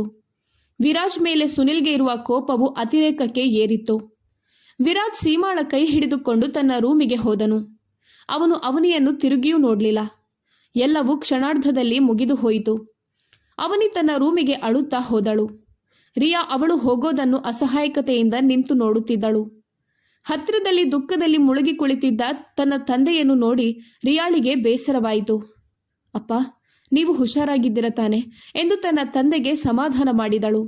ಆಗ ಅವರು, ರಿಯಾ, ನನ್ನನ್ನು ಕೋಣೆಗೆ ಕರೆದುಕೊಂಡು ಹೋಗು ಮಗಳೇ ಎಂದು ಹೇಳಿದರು. ಅವಳು ರವೀಶ್ ಅವರನ್ನು ಕರೆದುಕೊಂಡು ರೂಮಿಗೆ ಹೋದಳು. ಇನ್ನೊಂದು ಕಡೆ ಸುನಿಲ್ನ ತಾಯಿ ಗಂಡನ ಪಕ್ಕದಲ್ಲಿ ಕುಳಿತುಕೊಂಡಿದ್ದರು. ಇಬ್ಬರೂ ತುಂಬಾ ದುಃಖದಲ್ಲಿದ್ದರು. ಅವರು ಅವನಿಯ ಬಗ್ಗೆ ಚಿಂತಿಸುತ್ತಿದ್ದರು. ಸುನಿಲ್ನ ತಾಯಿ, ವಿರಾಜ್ ಅವನಿಯನ್ನು ತುಂಬಾ ಕೆಟ್ಟದಾಗಿ ನಡೆಸಿಕೊಂಡಿದ್ದಾನೆ. ಅವರಿಬ್ಬರ ಮದುವೆಯ ದಿನವೇ ಬೇರೊಬ್ಬ ಹುಡುಗಿಯನ್ನು ಮದುವೆಯಾಗಿ ನಮ್ಮ ಮನೆಗೆ ಕರೆದುಕೊಂಡು ಬಂದಿದ್ದಾನೆ. ಇದನ್ನು ನನಗೆ ನಂಬಲು ಸಾಧ್ಯವಾಗ್ತಿಲ್ಲ. ಈ ವಿಷಯವನ್ನು ಸರಿ ಮಾಡೋದು ವಿರಾಜ್ನ ಜವಾಬ್ದಾರಿಯಾಗಿದೆ. ಅದೂ ಅಲ್ಲದೆ ಇದು ರಿಯಾ ಮತ್ತು ಸುನಿಲ್ ಅವರ ಜೀವನದ ಮೇಲೂ ಪರಿಣಾಮ ಬೀರುತ್ತದೆ. ಆದ್ದರಿಂದ ಈ ವಿಷಯವನ್ನು ಸರಿಯಾಗಿ ಮತ್ತು ನ್ಯಾಯಯುತವಾಗಿ ನಿಭಾಯಿಸಬೇಕು ಮತ್ತು ಇಂದಿನಿಂದ ನಮಗೆ ವಿರಾಜ್ ಜೊತೆ ಯಾವುದೇ ಸಂಬಂಧವಿಲ್ಲ ಅಂತ ಹೇಳಿದರು. ಪ್ರಕಾಶ್ ಅವರು ಪರಿಸ್ಥಿತಿಯನ್ನು ನಿಭಾಯಿಸುವುದಾಗಿ ಹೆಂಡತಿಗೆ ಹೇಳಿದರು. ಇದಕ್ಕೆ ಅವರು ತಲೆ ಆಡಿಸಿದ್ದರು. ಇಬ್ಬರೂ ತಮ್ಮ ರೂಮಿಗೆ ಹೋದರು. ಇಡೀ ಮನೆಯಲ್ಲಿ ಮೌನ ತುಂಬಿತ್ತು. ಸೀಮಾ ವಿರಾಜ್ ಹತ್ತಿರ ಮಾತನಾಡುತ್ತಾ, ಇವತ್ತು ನಿಮ್ಮ ಕುಟುಂಬ ನಿಮ್ಮ ವಿರುದ್ಧ ತಿರುಗಿ ಬೀಳಲು ನಾನು ಕಾರಣವಾಗಿದ್ದೇನೆ. ಇದೆಲ್ಲ ನನ್ನಿಂದಾಗಿ ನಡೆದಿದೆ ಎಂದು ಹೇಳುತ್ತಿದ್ದಳು. ಆಗ ವಿರಾಜ್ ಸೀಮಾಳನ್ನು ಸಮಾಧಾನ ಪಡಿಸುತ್ತಾ, ಪರವಾಗಿಲ್ಲ, ನೀನು ಚಿಂತಿಸಬೇಡ, ನಾನೆಲ್ಲವನ್ನು ಸರಿ ಮಾಡುತ್ತೇನೆ ಎಂದು ಹೇಳಿದನು. ವಿರಾಜ್ ಪರಿಸ್ಥಿತಿಯನ್ನು ನಿಭಾಯಿಸುತ್ತೇನೆ ಎಂಬ ಆತ್ಮವಿಶ್ವಾಸವನ್ನು ಹೊಂದಿದ್ದನು. ಆದರೆ ಅದವನು ಭಾವಿಸಿದಷ್ಟು ಸುಲಭವಾಗಿರಲಿಲ್ಲ. ಅವನ ಮಾತುಗಳಿಂದ ಪರಿಸ್ಥಿತಿಯು ಸರಿ ಹೋಗುತ್ತದೆಯೋ ಅಥವಾ ಇನ್ನಷ್ಟು ಹದಗೆಡುತ್ತದೆಯೋ ಎಂದು ಕಾಲವೇ ಸಾಬೀತುಪಡಿಸಬೇಕಾಗಿತ್ತು. ಆ ದಿನ ಸುನಿಲ್ ರಾತ್ರಿ ತಡವಾಗಿ ಮನೆಗೆ ಬಂದನು. ಅವನು ಇಡೀ ದಿನವನ್ನು ಮನೆಯ ಹೊರಗಡೆ ಕಳೆದನು. ಯಾಕಂದ್ರೆ ಅವನು ಮನೆಗೆ ಹೋದ್ರೆ ಖಂಡಿತವಾಗಿಯೂ ವಿರಾಜ್ ಜೊತೆ ಜಗಳವಾಡುತ್ತಿದ್ದನು ಮತ್ತು ಇದರಿಂದ ಸುನಿಲ್ ತಂದೆ ತಾಯಿಗೆ ಬೇಸರವಾಗುತ್ತಿತ್ತು. ಅವರು ಇದನ್ನು ಸಹಿಸುತ್ತಿರಲಿಲ್ಲ. ಸುನಿಲ್ ಯಾವಾಗಲೂ ವಿರಾಜ್ನನ್ನು ನನ್ನ ಆತ್ಮೀಯ ಸ್ನೇಹಿತ ಅಂತ ಪರಿಗಣಿಸ್ತಿದ್ದನು. ಅವರಿಬ್ಬರು ಯಾವಾಗಲೂ ಒಡಹುಟ್ಟಿದವರಂತೆ ಇರುತ್ತಿದ್ದರು ಮತ್ತು ಆ ಊರಿನವರೆಲ್ಲರೂ ಅವರನ್ನು ಒಂದೇ ತಾಯಿಯ ಮಕ್ಕಳು ಅಂತ ತಿಳಿದಿದ್ದರು. ಇಬ್ಬರು ಬೇರೆ ಬೇರೆ ಕುಟುಂಬದವರು ಎಂದು ನಂಬಲು ಯಾರಿಗೂ ಸಾಧ್ಯವಿರಲಿಲ್ಲ. ಇಂದು ಅವರ ಸ್ನೇಹದಲ್ಲಿ ಅಪಸ್ವರ ಕೇಳಿಸ್ತಿತ್ತು. ಸುನಿಲ್ ಕೋಪದಿಂದ ಮನೆಯೊಳಗೆ ಬಂದು ಲಿವಿಂಗ್ ರೂಮ್ನಲ್ಲಿರುವ ಸೋಫಾದ ಮೇಲೆ ಕುಳಿತುಕೊಂಡನು. ಇಡೀ ಬಂಗಲೆಯಲ್ಲಿ ಮೌನವೇ ತುಂಬಿಕೊಂಡಿತ್ತು. ಸುನಿಲ್ ಸೋಫಾದಲ್ಲಿ ಕೈಗಳನ್ನು ಚಾಚಿ ಮಲಗಿದನು. ಅವನ ಕಣ್ಣುಗಳು ಮುಚ್ಚಿದವು. ವರ್ಷಗಳಿಂದ ತನ್ನ ಅತ್ತೆ ಮತ್ತು ಮಾವನನ್ನು ಬಹಳ ಪ್ರೀತಿಯಿಂದ ನೋಡಿಕೊಂಡಿದ್ದ ರಿಯಾ ಇಂದು ಬೇಸರದಿಂದ ಅಡುಗೆ ಮನೆಯಲ್ಲಿ ಕುಳಿತಿದ್ದಳು. ಇವತ್ತಿನ ದಿನ ಯಾರೂ ಏನನ್ನೂ ತಿಂದಿರಲಿಲ್ಲ ಮತ್ತು ಕುಡಿದಿರಲಿಲ್ಲ. ಮದುವೆಗೆ ಇಂದು ಏರ್ಪಡಿಸಿದ್ದ ಊಟವನ್ನು ಅನಾಥಾಶ್ರಮಕ್ಕೆ ಸುನಿಲ್ ಕಳುಹಿಸಿಕೊಟ್ಟನು. ಮದುವೆ ನಿಂತು ಹೋದ ಸುದ್ದಿ ಎಲ್ಲರಿಗೂ ತಿಳಿದಿತ್ತು. ರಿಯಾ ಅಡುಗೆ ಮನೆಯಲ್ಲಿ ಕುಳಿತು ಅಳುತ್ತಿದ್ದಳು. ಅವಳ ಕಣ್ಣುಗಳು ಒದ್ದೆಯಾಗಿದ್ದವು. ಅವಳು ತನ್ನ ಕೋಣೆಗೆ ಹೋಗುತ್ತಿದ್ದಾಗ ಕೇಳಿಸಿದ ಶಬ್ದವು ಅವಳನ್ನು ಬೆಚ್ಚಿ ಬೀಳಿಸಿತು. ಅವಳು ಲಿವಿಂಗ್ ರೂಮಿನ ಕಡೆ ಬಂದಳು. ಸುನಿಲ್ ತುಂಬಾ ದಣಿದು ಮಲಗಿರುವುದನ್ನು ನೋಡಿ ರಿಯಾಳ ಮನಸ್ಸಿಗೆ ನೋವಾಯಿತು. ಅವಳು ಕಣ್ಣೀರನ್ನು ಒರೆಸುತ್ತಾ ಅವನ ಪಕ್ಕದಲ್ಲಿ ಕುಳಿತು ಅವನ ಮೊಣಕಾಲಿನ ಮೇಲೆ ತನ್ನ ಕೈಯನ್ನಿಟ್ಟು ಅವನ ಗಮನವನ್ನು ತನ್ನತ್ತ ಸೆಳೆಯಲು ಪ್ರಯತ್ನಿಸಿದಳು. ಅವನು ಕಣ್ಣು ತೆರೆದು ಅವಳನ್ನು ನೋಡಿದನು. ಅವನ ಕಣ್ಣುಗಳಲ್ಲಿ ತುಂಬಾ ದುಃಖವಿತ್ತು. ರಿಯಾಳ ಕಣ್ರೆಪ್ಪೆಗಳು ಮುಚ್ಚಿಕೊಂಡವು. ಅಷ್ಟರಲ್ಲಿ ಸುನಿಲ್ ರಿಯಾಳ ಕೈಯನ್ನು ಅಲ್ಲಾಡಿಸಿದನು. ರಿಯಾ ಮನಸ್ಸಿನಲ್ಲಿ ಆಳವಾದ ನೋವನ್ನು ಅನುಭವಿಸಿದಳು. ಅವಳಿಗೆ ಹೇಳಲು ಏನೂ ಇರಲಿಲ್ಲ. ಅವಳು ತುಂಬಾ ಧೈರ್ಯ ಮಾಡಿ ತನ್ನ ಗಂಡನ ಹತ್ತಿರ ಕುಳಿತಿದ್ದಳು. ಅವನು ಅವಳ ಕೈಯನ್ನು ಕಿತ್ತೆಸೆದಾಗ ಅವಳು ಧೈರ್ಯವನ್ನು ಕಳೆದುಕೊಂಡಳು. ಸದ್ದಿಲ್ಲದೆ ಮೌನವಾಗಿ ಅಲ್ಲಿಂದ ಎದ್ದು ಹೋದಳು. ಸುನಿಲ್ ಚಿಂತಿಸುತ್ತಾ ಮಲಗಿದ್ದಾಗ ಅವನ ಕಣ್ಣುಗಳು ವಿರಾಜ್ನ ಕೋಣೆಯ ಕಡೆ ತಿರುಗಿದವು. ಕೋಣೆಯ ಬಾಗಿಲು ಮುಚ್ಚಿತ್ತು. ಆಗ ಅವನು ತನ್ನ ತಂಗಿ ಅವನಿಯ ಕೋಣೆಯ ಕಡೆ ನೋಡಿದನು. ಆಗ ರಾತ್ರಿ 1 ಗಂಟೆಯಾಗಿತ್ತು. ಅವನು ಅವನಿಯ ಜೊತೆ ಮಾತನಾಡಲು ಬಯಸಿದನು. ಆದರೆ ಇದು ಸೂಕ್ತ ಸಮಯವಲ್ಲ ಎಂದು ಮನಸ್ಸಿನಲ್ಲಿ ಅಂದುಕೊಂಡು ತನ್ನ ಕೋಣೆಗೆ ಹೋದನು. ಆಗ ತಾನೇ ಸ್ನಾನ ಮಾಡಿಕೊಂಡು ಬಾತ್ರೂಮಿನಿಂದ ಹೊರಬಂದ ರಿಯಾ ಅವನನ್ನು ನೋಡಿ ಗಾಬರಿಗೊಂಡಳು. ಆದರೆ ತನ್ನ ನೋಟವನ್ನು ತಿರುಗಿಸಿ ಹಾಸಿಗೆ ಹತ್ತಿರ ಹೋದಳು. ವಿರಾಜ್ ಮಾಡಿದ ತಪ್ಪಿಗೆ ಸುನಿಲ್ ತನಗೇನಾದರೂ ಶಿಕ್ಷೆ ಕೊಡುತ್ತಾನೆ ಎಂದು ಅವಳಿಗೆ ಚೆನ್ನಾಗಿ ತಿಳಿದಿತ್ತು. ಇದೇ ಕಾರಣಕ್ಕಾಗಿ ಸುನಿಲ್ ಅವಳನ್ನು ಅವನಿಂದ ದೂರವಿಡುತ್ತಾನೆ ಎಂದು ಅವಳು ಅಂದುಕೊಂಡಳು. ಸುನಿಲ್ ಸ್ನಾನ ಮಾಡಲು ಬಾತ್ರೂಮಿಗೆ ಹೋದನು. ಅವರಿಬ್ಬರ ನಡುವೆ ಆಳವಾದ ಮೌನವಿತ್ತು. ದಿಂಬಿನ ಮೇಲೆ ಮಲಗಿದ್ದ ರಿಯಾಳ ಕಣ್ಣುಗಳಿಂದ ಕಣ್ಣೀರು ಹರಿಯತೊಡಗಿತ್ತು. ಅವಳಿಗೆ ಅವನಿಯ ಪರಿಸ್ಥಿತಿ ನೆನೆದು ತೀವ್ರ ದುಃಖವಾಯಿತು. ವಿರಾಜ್ ಅವಳನ್ನು ತುಂಬಾ ಪ್ರೀತಿಸುತ್ತಿದ್ದನು ಮತ್ತು ಅವಳನ್ನೇ ಮದುವೆಯಾಗಬೇಕು ಅಂತ ಬಯಸಿದ್ದನು. ಹಾಗಾದ್ರೆ ಅವನು ಬೇರೆ ಹುಡುಗಿಯನ್ನು ಮದುವೆಯಾಗಿ ಯಾಕೆ ಮನೆಗೆ ಕರೆದುಕೊಂಡು ಬಂದ? ಯಾರಿಗೂ ಹೇಳದೆ ಅವನು ಇಷ್ಟೆಲ್ಲ ಮುಂದುವರಿಯಲು ಹೇಗೆ ಸಾಧ್ಯ? ಅವನು ಎಲ್ಲರ ತಲೆಯ ಮೇಲೆ ಬಾಂಬ್ ಸಿಡಿಸಿದ್ದನು ಮತ್ತು ಏನೋ ವಿಷಯವನ್ನು ಮರೆ ಮಾಡುತ್ತಿದ್ದನು. ಆ ವಿಷಯ ಏನು ಅಂತ ರಿಯಾಳಿಗೆ ತಿಳಿದಿರಲಿಲ್ಲ. ಇದನ್ನೆಲ್ಲ ಯೋಚಿಸುತ್ತಾ ರಿಯಾಳ ಮನಸ್ಸಿನಲ್ಲಿ ನೋವಾಗುತ್ತಿತ್ತು. ಸುನಿಲ್ ಇದನ್ನೆಲ್ಲ ಹೇಗೆ ಸಹಿಸಿಕೊಳ್ಳುತ್ತಾನೆ ಎಂದು ಯೋಚಿಸುತ್ತಾ ಅವಳು ಎದ್ದು ಕುಳಿತುಕೊಂಡಳು. ವಿರಾಜ್, ನಾನು ನಿನ್ನನ್ನು ಎಂದಿಗೂ ಕ್ಷಮಿಸೋದಿಲ್ಲ. ನೀನು ನನ್ನ ಮುಗ್ಧವನಿಗೆ ತುಂಬಾ ನೋವು ಕೊಟ್ಟಿದ್ಯಾ. ನಿನ್ನ ಜೀವನದ ಉದ್ದಕ್ಕೂ ನೀನು ಕ್ಷಮೆ ಕೇಳಿದ್ರು ನಾನು ನಿನ್ನನ್ನು ಕ್ಷಮಿಸುವುದಿಲ್ಲ ಅಂತ ಹೇಳಿ ಅವಳು ಬಿಕ್ಕಳಿಸುತ್ತಾ ಅಳುತ್ತಿದ್ದಳು. ವಿರಾಜ್ ಬಗ್ಗೆ ಗೊಣಗುತ್ತಿದ್ದಳು. ನೀನ್ಯಾಕೆ ಅಳ್ತಿದ್ಯಾ ಎಂದು ಸುನಿಲ್ ಕೋಪದಿಂದ ಕೇಳಿದನು. ರಿಯಾ ತನ್ನ ಕಣ್ಣೀರನ್ನು ಒರೆಸಿಕೊಂಡು ಸುನಿಲ್ ಕಡೆ ನೋಡಿದಳು. ಅವಳ ಕಣ್ಣು ಕೆಂಪಗಾಗಿತ್ತು. ಸುನಿಲ್ ಮುಖ ತಿರುಗಿಸುತ್ತಾ, ನನ್ನ ಮುಂದೆ ನೀನು ನಾಟಕ ಮಾಡುವ ಅಗತ್ಯ ಇಲ್ಲ. ನಿನ್ನ ತಮ್ಮ ಮಾಡಿದ ಕೆಲಸಕ್ಕೆ ನಿನ್ನ ಕಣ್ಣೀರು ನೋಡಿ ನಾನು ಯಾವತ್ತೂ ಕ್ಷಮಿಸೋದಿಲ್ಲ. ನನಗೆ ಬರುತ್ತಿರುವ ಕೋಪಕ್ಕೆ ನಾನು ಅವನನ್ನು ಅಲ್ಲಿಯೇ ಸಾಯಿಸ್ತಿದ್ದೆ ಎಂದು ನೋವಿನಿಂದ ಸುನಿಲ್ ಹೇಳಿದನು. ಇದನ್ನು ಕೇಳಿ ರಿಯಾಳಿಗೆ ತುಂಬಾ ನೋವಾಯಿತು. ಅವಳು ಕಣ್ಣೀರು ಒರೆಸುತ್ತಾ ತಲೆನೋವಿನ ಮಾತ್ರೆಯನ್ನು ಹುಡುಕಲು ಪ್ರಾರಂಭಿಸಿದಳು. ಅವಳು ಉದ್ವಿಗ್ನಳಾಗಿದ್ದಾಗಲೆಲ್ಲ ಅವಳಿಗೆ ತಲೆನೋವು ಬರುತ್ತಿತ್ತು. ಯಾಕೆ ಶಬ್ದ ಮಾಡ್ತಿದ್ಯಾ ಎಂದು ಸುನಿಲ್ ಮಲಗಿದ್ದಲ್ಲಿಂದಲೇ ಕೇಳಿದನು. ರಿಯಾ ಪದೇ ಪದೇ ಡ್ರಾಯರ್ ತೆಗೆದು ಮುಚ್ಚುತ್ತಿರೋದ್ರಿಂದ ಅವನಿಗೆ ಕಿರಿಕಿರಿಯಾಯಿತು. ಅವನ ಗರ್ಜನೆ ಕೇಳಿ ಅವಳಿಗೆ ಭಯವಾಯಿತು. ಅವಳು ಹಾಸಿಗೆಯ ಬದಿಯಲ್ಲಿ ಕುಳಿತುಕೊಂಡಳು. ನೀನೀಗ ಶಬ್ದ ಮಾಡುವುದನ್ನು ನಿಲ್ಲಿಸಬೇಕು ಅಂತ ನಾನು ಹೇಳುತ್ತಿದ್ದೇನೆ ಅಂತ ಹೇಳಿ ತನ್ನ ತಲೆಯನ್ನು ಬಿಗಿಯಾಗಿ ಹಿಡಿದುಕೊಂಡನು. ಅವನು ಲೈಟ್ ಆಫ್ ಮಾಡಿ ಮಲಗಿದನು. ರಿಯಾ ತನ್ನ ಕೈಯನ್ನು ಬಾಯಿಗೆ ಕೈಯಿಟ್ಟು ಅವಳ ಬಿಕ್ಕಳಿಕೆಗಳನ್ನು ನಿಗ್ರಹಿಸಿದಳು. ಅವಳ ತಲೆ ನೋವಿನಿಂದ ಸಿಡಿಯುತ್ತಿತ್ತು. ಅಂತಹ ನೋವಿನಲ್ಲಿ ಅವಳಿಗೆ ಮಲಗಲು ಸಾಧ್ಯವಿರಲಿಲ್ಲ. ದೀರ್ಘವಾದ ಉಸಿರನ್ನು ತೆಗೆದುಕೊಂಡು ಅವಳು ಎದ್ದು ಬಾಲ್ಕನಿಗೆ ಹೋದಳು. ಅವಳು ಕೆಲ ಸಮಯ ಅಲ್ಲಿಯೇ ನಿಂತು ತಾಜಾ ಗಾಳಿಯನ್ನು ಉಸಿರಾಡುತ್ತಿದ್ದಳು. ಅವಳ ಕಣ್ಣಿನಿಂದ ಮತ್ತೆ ಕಣ್ಣೀರು ಹರಿಯತೊಡಗಿತು. ವಿರಾಜ್, ನಿನ್ನ ಒಂದು ತಪ್ಪಿನಿಂದಾಗಿ ನಾವೆಲ್ಲರೂ ಶಿಕ್ಷೆ ಅನುಭವಿಸಬೇಕಾಗಿದೆ ಅಂತ ಹೇಳಿ ಬಾಲ್ಕನಿಯಲ್ಲಿರುವ ಕಂಬದ ಮೇಲೆ ಒರಗಿದಳು. ತನ್ನ ತಮ್ಮನಿಂದಾಗಿ ಛಿದ್ರವಾಗಿದ್ದ ಮನಸ್ಸುಗಳನ್ನು ಅವಳು ಜೋಡಿಸಬೇಕಾಗಿತ್ತು. ಮರುದಿನ ಬೆಳಗ್ಗೆ ಅವನೇ ಎದ್ದು ಕಣ್ಣು ತೆರೆದಾಗ ಅವಳಿಗೆ ತುಂಬಾ ತಲೆ ಸುತ್ತುತ್ತಿತ್ತು. ಅವಳು ನಿಟ್ಟುಸಿರು ಬಿಟ್ಟುಕೊಂಡು ರೂಮಿನಿಂದ ಹೊರಗೆ ಬಂದಳು. ಮನೆ ಸ್ಮಶಾನದಂತೆ ಮೌನವಾಗಿತ್ತು. ಅವಳ ಹೃದಯ ಚೂರಾಗಿತ್ತು. ಅವಳ ಕಣ್ಣುಗಳು ಅವಳಿಗೆ ಅರಿವಿಲ್ಲದೆ ವಿರಾಜ್ ಕೋಣೆಯ ಕಡೆಗೆ ಹರಿಯಿತು. ವಿರಾಜ್ನ ಕೋಣೆಯ ಬಾಗಿಲು ಇನ್ನೂ ಮುಚ್ಚಿತ್ತು. ಅವಳಿಗೆ ಕಳೆದ ರಾತ್ರಿ ವಿರಾಜ್ನ ಜೊತೆ ವಧುವಿನಂತೆ ಅಲಂಕಾರಗೊಂಡು ನಿಂತಿದ್ದ ಹುಡುಗಿಯನ್ನು ಅವಳು ಈ ಮೊದಲು ಎಲ್ಲೋ ನೋಡಿದಂತೆ ಭಾಸವಾಗುತ್ತಿತ್ತು. ಆದರೆ ಎಲ್ಲಿ ಅಂತ ಅವಳಿಗೆ ನೆನಪಿಗೆ ಬರುತ್ತಿರಲಿಲ್ಲ. ರಿಯಾ ತನ್ನ ಕೈ ಮತ್ತು ಮುಖವನ್ನು ತೊಳೆದುಕೊಂಡು ಅಡುಗೆ ಮನೆಗೆ ಹೋಗುತ್ತಿದ್ದಳು. ಅವನಿ ಅವಳ ಊದಿಕೊಂಡಿರುವ ಮುಖವನ್ನು ನೋಡುತ್ತಿದ್ದಳು. ಖಂಡಿತವಾಗಿಯೂ ಕಳೆದ ರಾತ್ರಿ ಅವಳ ಅಣ್ಣ ಸುನಿಲ್ ರಿಯಾಳ ಮೇಲೆ ಕೋಪಗೊಂಡಿರುತ್ತಾನೆ ಎಂದು ಅವಳಿಗೆ ಚೆನ್ನಾಗಿ ತಿಳಿದಿತ್ತು. ಈ ಪುರುಷರು ಪರಸ್ಪರ ಸೇಡು ತೀರಿಸಿಕೊಳ್ಳಲು ಮಹಿಳೆಯರನ್ನು ಶಿಕ್ಷಿಸ್ತಾರೆ ಅಂತ ಅವನಿ ತನ್ನ ಮನಸ್ಸಿನಲ್ಲಿಯೇ ಯೋಚಿಸುತ್ತಿದ್ದಳು. ರಿಯಾ ಅವನಿಯನ್ನು ನೋಡಿ ನೀನೆದ್ದಿದ್ಯಾ ಎಂದು ಕೇಳುತ್ತಾ ಅವಳ ಹತ್ತಿರ ಹೋದಳು. ಅವನಿಯನ್ನು ನೋಡಿ ರಿಯಾಳ ಮುಖದಲ್ಲಿ ತುಸು ನಗು ಕಾಣಿಸಿಕೊಂಡಿತ್ತು. ಅವನಿ, ನೀನು ಹುಷಾರಾಗಿದ್ಯಾ ಎಂದು ತನ್ನ ಉರಿಯುತ್ತಿರುವ ಕೈಗಳನ್ನು ಊದುತ್ತಾ ಕೇಳಿದಳು. ನಾನು ಚೆನ್ನಾಗಿದ್ದೇನೆ, ಅಣ್ಣ ಎಲ್ಲಿದ್ದಾನೆ ಎಂದು ಅವನಿ ಕೇಳಿದಳು. ನೆನ್ನೆಯವರೆಗೆ ಸದಾ ಲವಲವಿಕೆಯಿಂದ ಇದ್ದ ಅವನಿಯ ಮುಖದಲ್ಲಿ ಇಂದು ಸ್ವಲ್ಪವೂ ನಗು ಇರಲಿಲ್ಲ. ಇವತ್ತು ತುಂಬಾ ಮೌನವಾಗಿದ್ದಳು. ರಿಯಾಳ ಮುಖವು ತುಂಬಾ ದುಃಖದಿಂದ ಕೂಡಿತ್ತು. ಇಬ್ಬರೂ ಸೇರಿ ಡೈನಿಂಗ್ ಟೇಬಲ್ ಮೇಲೆ ಬೆಳಗಿನ ತಿಂಡಿಯನ್ನು ಇಡಲು ಪ್ರಾರಂಭಿಸಿದರು. ತಮ್ಮನ್ನು ತಾವು ಯಾವುದಾದ್ರೂ ಕೆಲಸದಲ್ಲಿ ತೊಡಗಿಸಿಕೊಳ್ಳಲು ಪ್ರಯತ್ನಿಸುತ್ತಿದ್ದರು. ರಿಯಾ ತಾನೇ ಹೋಗಿ ಪ್ರಕಾಶ್ ಮತ್ತು ಅವರ ಹೆಂಡತಿಯನ್ನು ತಿಂಡಿ ತಿನ್ನಲು ಕರೆದುಕೊಂಡು ಬಂದಳು. ಅವನಿ ರವೀಶ್ ಅವರನ್ನು ತಿಂಡಿ ತಿನ್ನಲು ಕರೆಯಲು ಹೋದಾಗ, ಮಗಳೇ, ನನ್ನನ್ನು ಕ್ಷಮಿಸಿಬಿಡು ಎಂದು ಹೇಳುತ್ತಾ ಕಣ್ಣೀರಿಡಲು ಪ್ರಾರಂಭಿಸಿದರು. ನೀವ್ಯಾಕೆ ಕ್ಷಮೆ ಕೇಳ್ತಿದ್ದೀರಾ? ನೀವು ಹಿರಿಯ ವ್ಯಕ್ತಿ, ನೀವು ಹಾಗೆಲ್ಲ ಯೋಚಿಸಬಾರ್ದು. ನಿಮ್ಮನ್ನು ಈ ರೀತಿ ನೋಡಲು ಇಷ್ಟ ಆಗೋದಿಲ್ಲ. ನಾವು ಜೊತೆಯಾಗಿ ತಿಂಡಿ ತಿನ್ನೋಣ, ಆಮೇಲೆ ವಾಕಿಂಗ್ ಹೋಗೋಣ ಎಂದು ಅವನಿ ನಗುತ್ತಾ ಹೇಳಿದಳು. ಇದನ್ನು ನೋಡಿದ ರವೀಶ್ ಅವರು ಪ್ರೀತಿಯಿಂದ ಅವಳ ತಲೆಯ ಮೇಲೆ ಕೈಯಿಟ್ಟು ಅವಳ ಜೊತೆ ತಿಂಡಿ ತಿನ್ನಲು ಬಂದರು. ಪ್ರಕಾಶ್ ಅವರಿಗೆ ತಮ್ಮ ಆತ್ಮೀಯ ಗೆಳೆಯ ರವೀಶ್ ಇಂದು ತುಂಬಾ ವಯಸ್ಸಾದವನಂತೆ ಕಾಣಿಸಿದರು. ಅವರ ಮಗ ಒಂದೇ ದಿನದಲ್ಲಿ ಅವರ ಮೇಲೆ ಅಷ್ಟು ದೊಡ್ಡ ಹೊರೆ ಹಾಕಿದ್ದನು. ಅವನಿ ರವೀಶ್ ಅವರೊಂದಿಗೆ ಪ್ರೀತಿಯಿಂದ ಮಾತನಾಡುತ್ತಾ ಕುಳಿತುಕೊಂಡಳು. ಅವನಿಯ ಮುಖದಲ್ಲಿನ ಖುಷಿಯನ್ನು ನೋಡಿ ರಿಯಾ ನೆಮ್ಮದಿಯ ನಿಟ್ಟುಸಿರು ಬಿಟ್ಟು ಎಲ್ಲರಿಗೂ ತಿಂಡಿ ಬಡಿಸಲು ಪ್ರಾರಂಭಿಸಿದಳು. ಅಷ್ಟರಲ್ಲಿ ವಿರಾಜ್ ಸೀಮಾಳನ್ನು ಕರೆದುಕೊಂಡು ತಿಂಡಿ ತಿನ್ನಲು ಬಂದನು. ಅವನನ್ನು ನೋಡಿ ಅವನಿಯ ಮುಖದಲ್ಲಿದ್ದ ನಗು ಮಾಯವಾಯಿತು. ವಿರಾಜ್ ಎಲ್ಲರಿಗೂ ಗುಡ್ ಮಾರ್ನಿಂಗ್ ಹೇಳಿ ರಿಯಾಳೊಂದಿಗೆ ಮಾತನಾಡಿದನು.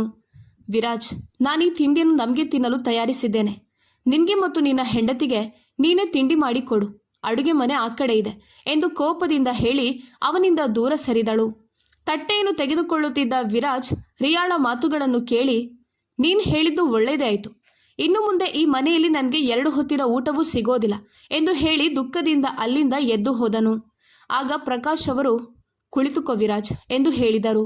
ಎಲ್ಲರೂ ಆಶ್ಚರ್ಯದಿಂದ ಅವರನ್ನು ನೋಡತೊಡಗಿದರು. ಮಗಳೇ ರಿಯಾ, ನೀನು ನಿನ್ನ ಶತ್ರುಗಳು ಊಟ ಮಾಡೋದನ್ನು ತಡೆಯುವುದಿಲ್ಲ. ಆದರೆ ವಿರಾಜ್ ಈ ಮನೆಯ ಸದಸ್ಯ, ಆದ್ದರಿಂದ ನೀನು ಈ ರೀತಿ ನಡೆದುಕೊಳ್ಳೋದನ್ನು ನಾನು ಇಷ್ಟಪಡೋದಿಲ್ಲ ಎಂದು ಅವರು ರಿಯಾಳನ್ನು ಮೆಲ್ಲನೆ ಗದರಿದರು. ರಿಯಾ ಎಲ್ಲರಿಗೂ ತಿಂಡಿ ಬಡಿಸಿದಳು. ಸುನಿಲ್ನ ತಾಯಿ ವಿರಾಜ್ ಮತ್ತು ಅವನ ಹೆಂಡತಿ ಸೀಮಾಳಿಗೆ ತಿಂಡಿ ಬಡಿಸಲು ರಿಯಾಳನ್ನು ಒತ್ತಾಯಿಸಿದರು. ಆಗ ಅವನಿ ಕೋಪದಿಂದ ಕುರ್ಚಿಯಿಂದ ಎದ್ದು ನಿಂತಳು. ಇದನ್ನು ನೋಡಿ, ಅವನಿ ತಿಂಡಿ ತಿಂದು ಹೋಗು ಎಂದು ಪ್ರಕಾಶ್ ಅವರು ಅವಳಿಗೆ ಹೇಳಿದರು. ಸುನಿಲ್ ಅವನಿಯನ್ನು ನೋಡಿ ಪ್ರೀತಿಯಿಂದ ಮಾತನಾಡಿಸಿದನು. ಆಗ ರಿಯಾ ತನ್ನ ತಮ್ಮ ಮತ್ತು ಅವನ ಹೆಂಡತಿಗೆ ತಿಂಡಿಯನ್ನು ಬಡಿಸುತ್ತಿದ್ದಳು. ಇದನ್ನು ನೋಡಿದ ಸುನಿಲ್ಗೆ ತುಂಬಾ ಕೋಪ ಬಂದಿತ್ತು. ರಿಯಾ, ನೀನ್ಯಾಕೆ ಇಷ್ಟು ಅಸಹ್ಯವಾಗಿ ವರ್ತಿಸ್ತಿದ್ಯಾ ಎಂದು ರಿಯಾಳಿಗೆ ಕೋಪದಿಂದ ಕೇಳಿದನು. ಇದನ್ನು ಕೇಳಿ ಹೆದರಿದ್ದ ರಿಯಾಳ ಕೈಯಿಂದ ಕಾಫಿ ಕಪ್ ಕೆಳಗೆ ಬಿತ್ತು. ಕಾಫಿ ಅವಳ ಕೈಗೆ ಚೆಲ್ಲಿತು. ಅಕ್ಕ, ಹುಷಾರಾಗಿ ಕೆಲಸ ಮಾಡು ಎಂದು ಹೇಳುತ್ತಾ ವಿರಾಜ್ ಚಡಪಡಿಸಿ ಎದ್ದು ಅವಳ ಕೈಯನ್ನು ಹಿಡಿದನು. ಅಷ್ಟರಲ್ಲಿ ಅವನಿ ಕೂಡ ರಿಯಾಳ ಹತ್ತಿರ ಬಂದಳು. ಅತ್ತಿಗೆ, ಯಾಕೆ ಇಷ್ಟೊಂದು ಹೆದರಿದ್ದೀರಿ ಎಂದು ಕೇಳಿದಳು. ರಿಯಾ ತನ್ನ ಕೈಯನ್ನು ಊದುತ್ತಾ ಸುನಿಲ್ನ ಕಡೆ ನೋಡಿದಳು. ವಿರಾಜ್ ಮತ್ತು ಅವನಿ ಇಬ್ಬರು ಎದುರು ಬದುರಾಗಿ ನಿಂತಿದ್ದರು. ಇದನ್ನು ನೋಡಿದ ಸುನಿಲ್ ಕೋಪದಿಂದ ತುಟಿಯನ್ನು ಕಚ್ಚಿಕೊಂಡು ತನ್ನ ಕೋಣೆಗೆ ಹೋದನು. ಅತ್ತಿಗೆ ಬನ್ನಿ, ನಾನು ನಿಮಗೆ ಮುಲಾಮು ಹಚ್ಚುತ್ತೇನೆ ಎಂದು ಹೇಳಿ ಅವನಿ ರಿಯಾಳನ್ನು ಕರೆದುಕೊಂಡು ಹೋದಳು. ವಿರಾಜ್ ತನ್ನ ತಂದೆಯೊಂದಿಗೆ ಮಾತನಾಡಲು ಪ್ರಯತ್ನಿಸಿದನು. ಆಗ ಅವರು, ನನ್ನನ್ನು ಅಪ್ಪ ಅಂತ ಕರಿಬೇಡ, ನಿನ್ನ ತಂದೆ ನಿನ್ನ ಪಾಲಿಗೆ ಸತ್ತು ಹೋಗಿದ್ದಾರೆ, ನನಗೆ ನಿನ್ನ ಮುಖವನ್ನು ತೋರಿಸಬೇಡ, ಇದರಿಂದ ನಿನಗೆ ತುಂಬ ಒಳ್ಳೆಯದಾಗುತ್ತದೆ ಎಂದು ಕಟ್ಟುನಿಟ್ಟಾಗಿ ಹೇಳಿ ಹೊರಟು ಹೋದರು. ಇದನ್ನೆಲ್ಲ ನೋಡಿದ ಸೀಮಾ ತಲೆ ತಗ್ಗಿಸಿ ನಿಂತು ಅಳುತ್ತಿದ್ದಳು. ಅವಳ ಆಗಮನದಿಂದ ಜರ್ಜರಿತವಾಗಿದ್ದ ಆ ಕುಟುಂಬವನ್ನು ನೋಡಿ, ವಿರಾಜ್, ನಾನು ನನ್ನನ್ನು ಕ್ಷಮಿಸಿಕೊಳ್ಳಲು ಎಂದಿಗೂ ಸಾಧ್ಯವಿಲ್ಲ ಎಂದು ಕಣ್ಣೀರಿಡುತ್ತಾ ಹೇಳಿದಳು. ಆಗ ವಿರಾಜ್ ಕೋಪದಿಂದ ತುಟಿಗಳನ್ನು ಹಿಸುಕುತ್ತಾ, ಈ ವಿಷಯವನ್ನು ಇಲ್ಲಿಗೆ ಬಿಟ್ಟು ಬಿಡು ಸೀಮಾ, ಯಾರಿಗೂ ಏನನ್ನು ಹೇಳುವ ಮತ್ತು ಕೇಳುವ ಅಗತ್ಯವಿಲ್ಲ ಎಂದು ಹೇಳಿದನು. ಸಿಕ್ಕಿಹಾಕಿಕೊಂಡ ಸಮಸ್ಯೆಯಿಂದ ಅವನು ಕೂಡ ಕೋಪಗೊಳ್ಳಲು ಪ್ರಾರಂಭಿಸಿದ್ದನು. ಇದೆಲ್ಲವೂ ಅವನೇ ಎಳೆದುಕೊಂಡ ಸಮಸ್ಯೆಯಾಗಿತ್ತು. ಆದರೆ ನಿಜವಾಗಿಯೂ ಅವನು ಈ ರೀತಿ ಮಾಡುತ್ತಿದ್ದರೆ ಅವನಿಗೆ ಆ ನೋವು ಚೆನ್ನಾಗಿ ಅರ್ಥವಾಗುತ್ತಿತ್ತು. ಇದನ್ನೆಲ್ಲ ಯೋಚಿಸಿ ಅವನು ತಲೆಯನ್ನು ಆಡಿಸುತ್ತಾ ಕೋಣೆಯಿಂದ ಹೊರಟು ಹೋಗುವಾಗ ಇದ್ದಕ್ಕಿದ್ದಂತೆ ಅವನ ಎದುರು ಅವನಿ ಬಂದಳು. ಆಗ ಅವರಿಬ್ಬರು ಪರಸ್ಪರ ಡಿಕ್ಕಿ ಹೊಡೆದರು. ಆಗ ಅವನಿ ಬೀಳದಂತೆ ತಡೆಯಲು ಅವನ ಅಂಗಿಯನ್ನು ಬಿಗಿಯಾಗಿ ಹಿಡಿದಿದ್ದಳು. ಆದರೆ ಅವನವಳಿಗೆ ಬೆಂಬಲಿಸಲಿಲ್ಲ. ತಕ್ಷಣ ಅವನಿ ಬಿಗಿಯಾಗಿ ಹಿಡಿದಿದ್ದ ವಿರಾಜ್ನ ಶರ್ಟ್ನಿಂದ ಕೈ ತೆಗೆದಳು. ಇನ್ನೇನು ಅವಳು ಬೀಳ್ಬೇಕು ಅನ್ನುವಷ್ಟರಲ್ಲಿ ಅವನವಳ ಸೊಂಟದ ಸುತ್ತಲೂ ತನ್ನ ಕೈಗಳನ್ನು ಹಾಕಿ ಅವಳನ್ನು ಬೀಳದಂತೆ ತಡೆದನು. ಅವಳನ್ನು ಅವಳ ಪಾದಗಳ ಮೇಲೆ ನಿಲ್ಲಿಸಿದ್ದನು. ಅವರ ಕಣ್ಣುಗಳು ಮಾತನಾಡುತ್ತಿದ್ದವು, ಆದರೆ ತುಟಿಗಳು ಸಂಪೂರ್ಣವಾಗಿ ಮೌನವಾಗಿದ್ದವು. ನಂತರ ಅವನು ಹೊರಟು ಹೋದನು. ಆದರೆ ಅವನಿ ಕೋಪದಿಂದ ಕೆರಳಿದ್ದಳು.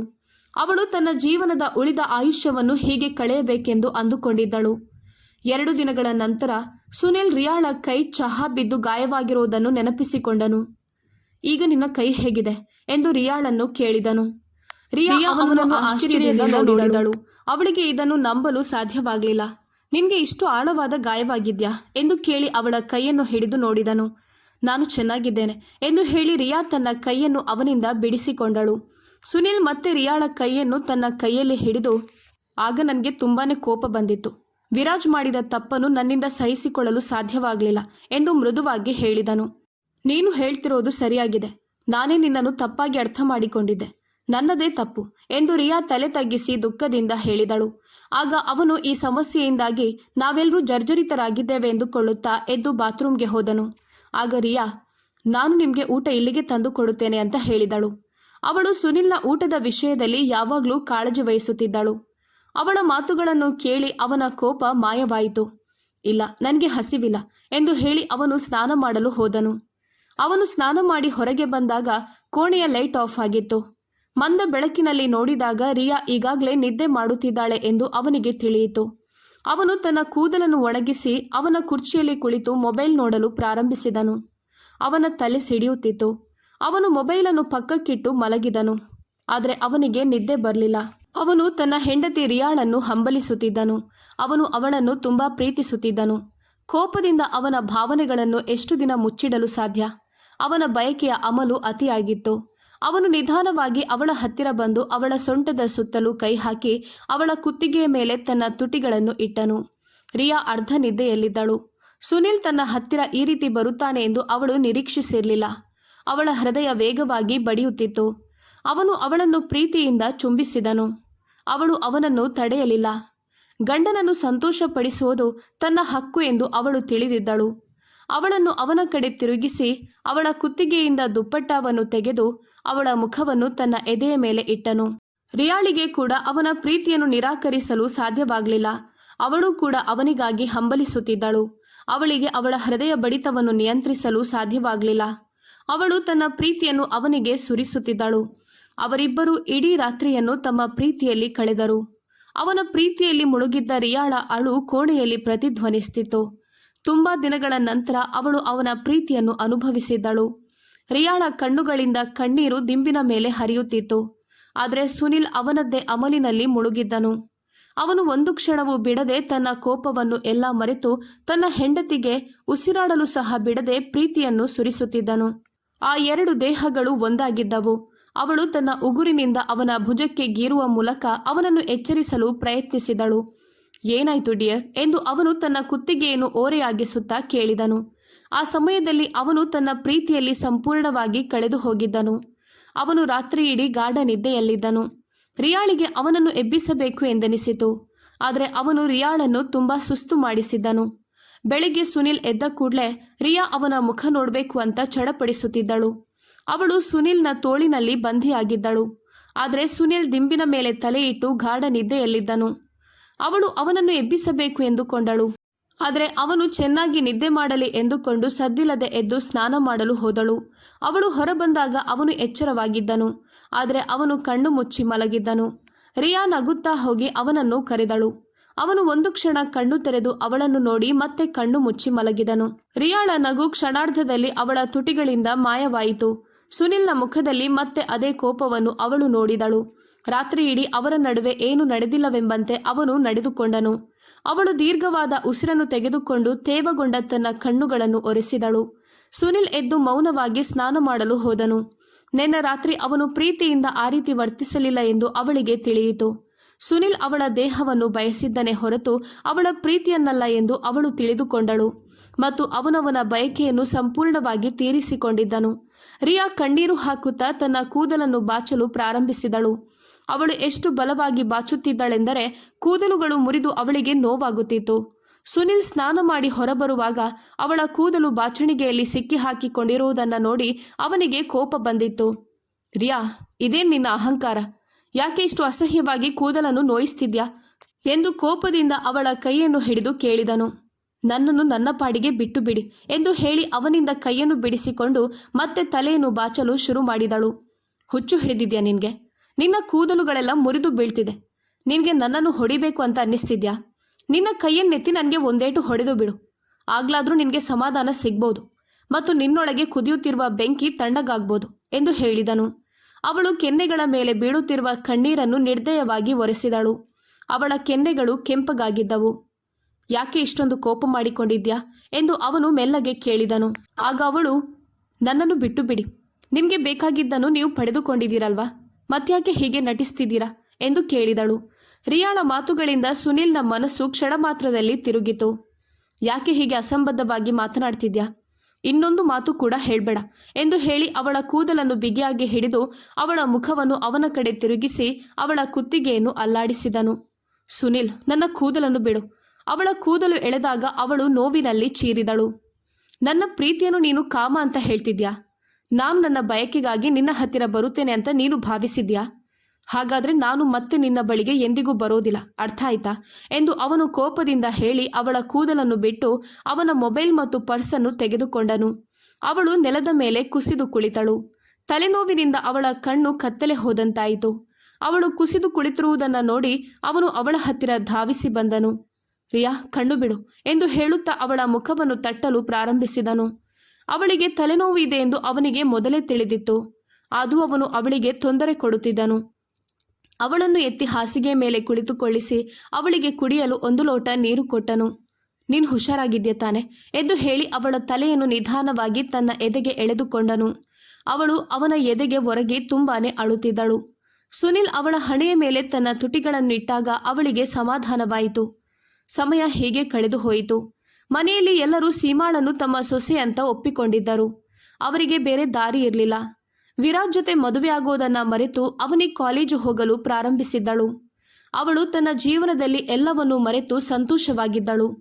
ಸೀಮಾ ಗರ್ಭಿಣಿಯಾಗಿದ್ದಳು. ರಿಯಾ ಕೂಡ ಗರ್ಭಿಣಿಯಾಗಿದ್ದಳು. ಅವನಿ ರಿಯಾಳನ್ನು ತುಂಬ ಚೆನ್ನಾಗಿ ನೋಡಿಕೊಳ್ಳುತ್ತಿದ್ದಳು. ಅವಳ ಕೈಯಲ್ಲಿ ಒಂದು ಕೆಲಸ ಮಾಡಲು ಅವನಿ ಬಿಡುತ್ತಿರಲಿಲ್ಲ. ಒಂದು ದಿನ ಸೀಮಾಳಿಗೆ ಇದ್ದಕ್ಕಿದ್ದಂತೆ ಹೊಟ್ಟೆ ನೋವು ಕಾಣಿಸಿತು. ಸುತ್ತಲೂ ಯಾರೂ ಇರಲಿಲ್ಲ. ಅವಳು ತುಂಬ ಒದ್ದಾಡುತ್ತಿದ್ದಳು. ಅವಳಿಗೆ ಯಾರನ್ನಾದರೂ ಕರೆಯಲು ಧೈರ್ಯವಿರಲಿಲ್ಲ. ಅವಳು ತುಂಬ ಕಷ್ಟಪಟ್ಟು ರೂಮಿನಿಂದ ಹೊರಬಂದಳು. ನೋವಿನಿಂದ ಅವಳ ಮೈಬಣ್ಣ ಸಂಪೂರ್ಣವಾಗಿ ಬದಲಾಗಿತ್ತು. ಅವಳು ಕೆಳಗಡೆ ಇಳಿದು ಬರುವಾಗ ಎಡವಿ ಬಿದ್ದಳು. ಅಷ್ಟರಲ್ಲಿ ಅವನಿ ಬಂದು ಅವಳನ್ನು ಬೀಳದಂತೆ ಹಿಡಿದುಕೊಂಡಳು.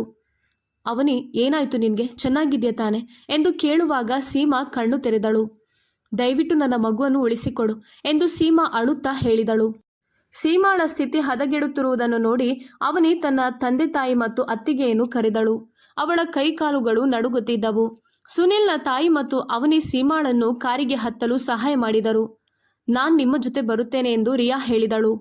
ಇಲ್ಲ, ನಿನಗೆ ಹುಷಾರಿಲ್ಲ, ನೀನು ಮನೆಯಲ್ಲೇ ಇದ್ದು ವಿಶ್ರಾಂತಿ ತೆಗೆದುಕೋ. ಸೀಮಾಳ ವಿಷಯವನ್ನು ವಿರಾಜ್ಗೆ ಹೇಳು, ನಾವು ಸೀಮಾಳನ್ನು ಆಸ್ಪತ್ರೆಗೆ ಕರೆದುಕೊಂಡು ಹೋಗುತ್ತೇವೆ ಅಂತ ಹೇಳಿ ವಿರಾಜ್ನ ತಾಯಿ ಡ್ರೈವರ್ ಮತ್ತು ಅವನಿ ಜೊತೆ ಆಸ್ಪತ್ರೆಗೆ ಹೋದರು. ಸೀಮಾ ಆಸ್ಪತ್ರೆಯಲ್ಲಿ ಚಿಕಿತ್ಸೆ ಪಡೆಯುತ್ತಿದ್ದಳು. ಆಗ ಅಲ್ಲಿದ್ದ ಡಾಕ್ಟರ್, ನಿಮ್ಮಲ್ಲಿ ಅವನಿ ಯಾರು ಎಂದು ಕೇಳಿದರು. ಇದನ್ನು ಕೇಳಿದ ಅವರಿಗೆ ಆಘಾತವಾಯಿತು. ರೋಗಿಯು ನಿಮ್ಮನ್ನು ಒಳಗೆ ಕರೆಯುತ್ತಿದ್ದಾರೆ. ಅವರ ಸ್ಥಿತಿ ತುಂಬ ಗಂಭೀರವಾಗಿದೆ. ದಯವಿಟ್ಟು ಅವರ ಗಂಡನಿಗೆ ಫೋನ್ ಮಾಡಿ ವಿಷಯ ತಿಳಿಸಿ ಎಂದು ಡಾಕ್ಟರ್ ಹೇಳಿದರು. ವಿರಾಜ್ನ ತಾಯಿಯ ಕೈಕಾಲುಗಳು ನಡುಗಲು ಪ್ರಾರಂಭಿಸಿದವು. ಅವನಿ ಸೀಮಾಳ ರೂಮಿನ ಒಳಗೆ ಬಂದಾಗ ಅವಳು ಆಕ್ಸಿಜನ್ ಮಾಸ್ಕ್ ಹಾಕಿದ್ದಳು. ಅವಳಿಗೆ ಹೊಟ್ಟೆ ನೋವು ಕಡಿಮೆಯಾಗಿತ್ತು. ಆಗ ಅವನಿಯನ್ನು ರೂಮಿನೊಳಗೆ ಕರೆಯಲಾಗಿತ್ತು. ಸೀಮಾ ಹೇಳಿದ ಮಾತು ಕೇಳಿ ಅವನಿಯ ಉಸಿರು ನಿಂತಂತಾಯಿತು.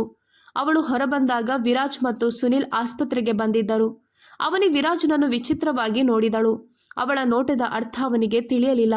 ಆಗ ಡಾಕ್ಟರ್ ವಿರಾಜ್ ಹತ್ತಿರ, ತಾಯಿ ಮತ್ತು ಮಗುವಿನ ಸ್ಥಿತಿ ತುಂಬ ಗಂಭೀರವಾಗಿದೆ. ನಾವು ಇಬ್ಬರನ್ನು ಉಳಿಸಲು ನಮ್ಮ ಕೈಲಾದಷ್ಟು ಪ್ರಯತ್ನ ಮಾಡುತ್ತೇವೆ ಅಂತ ಹೇಳಿದರು.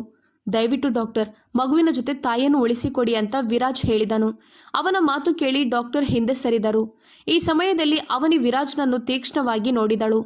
ತುಂಬಾ ಹೊತ್ತಿನ ಪ್ರಯತ್ನದ ನಂತರ ಡಾಕ್ಟರ್ ಸೀಮಾಳಿಗೆ ಗಂಡು ಮಗುವಾಗಿದೆ ಅಂತ ಹೇಳಿದ್ರು. ಆದರೆ ಸೀಮಾ ಪ್ರಾಣ ಬಿಟ್ಟಿದ್ದಳು. ಈ ವಿಷಯ ಕೇಳಿ ಮನೆಯವರೆಲ್ಲರೂ ಕಣ್ಣೀರಿಟ್ಟರು. ಈ ವಿಷಯವನ್ನು ನಂಬಲು ಸಾಧ್ಯವಾಗದೆ ವಿರಾಜ್ ಕುಸಿದು ಬಿದ್ದನು. ಸುನಿಲ್ ಅವನ ಭುಜದ ಮೇಲೆ ಕೈಯಿಟ್ಟು ಏನೂ ಮಾತನಾಡದೆ ಅವನನ್ನು ಸಮಾಧಾನಪಡಿಸಿದನು. ಯಾಕಂದ್ರೆ ಅವನು ಏನು ಹೇಳುವ ಸ್ಥಿತಿಯಲ್ಲಿ ಇರಲಿಲ್ಲ. ಸೀಮಾ ಸತ್ತು 1 ವಾರವಾಗಿತ್ತು. ಅವಳ ಮಗುವನ್ನು ನೋಡಿಕೊಳ್ಳುತ್ತಿದ್ದಳು. ಸೀಮಾಳಿಗೆ ಈ ಜಗತ್ತಿನಲ್ಲಿ ತನ್ನವರು ಅಂತ ಯಾರೂ ಇರಲಿಲ್ಲ. ಹಾಗಾಗಿ ವಿರಾಜ್ ಅವಳಿಗೆ ಬೆಂಬಲವಾಗಿ ನಿಂತಿದ್ದ. ಆ ದಿನ ಸೀಮಾಳ ಆತ್ಮಕ್ಕೆ ಶಾಂತಿ ಸಿಗ್ಲಿ ಅಂತ ವಿರಾಜ್ ಮನೆಯವರೆಲ್ಲರೂ ಪೂಜೆ ಮಾಡಿದರು. ಸೀಮಾಳ ಮಗನಿಗೆ ರುದ್ರ ಎಂದು ಹೆಸರಿಟ್ಟಿದ್ದರು. ರುದ್ರ ಯಾಕೆ ಇಷ್ಟೊಂದು ಅಳುತ್ತಿದ್ದಾನೆ ಎಂದು ಹೇಳಿ ವಿರಾಜ್ ತಾಯಿ ಮಗುವನ್ನು ಅವನಿಯ ಮಡಿಲಲ್ಲಿ ಬಿಟ್ಟು ಹಾಲು ತಯಾರಿಸಲು ಹೋದರು. ಅವನಿ ಮಗುವನ್ನು ವಿರಾಜ್ ಕೋಣೆಗೆ ಎತ್ತಿಕೊಂಡು ಹೋದಳು. ಯಾಕಂದ್ರೆ ಮಗುವಿನ ಎಲ್ಲ ವಸ್ತುಗಳು ಅವನ ಕೋಣೆಯಲ್ಲಿದ್ದವು. ಅವಳು ಮಗುವಿಗೆ ಹಾಲು ಕುಡಿಸುತ್ತಿದ್ದಳು. ಅಷ್ಟರಲ್ಲಿ ವಿರಾಜ್ ಸ್ನಾನ ಮುಗಿಸಿಕೊಂಡು ಕೋಣೆಗೆ ಬಂದನು. ಅವನಿ ಇದ್ದಕ್ಕಿದ್ದಂತೆ ಗಾಬರಿಯಿಂದ ಎದ್ದಳು.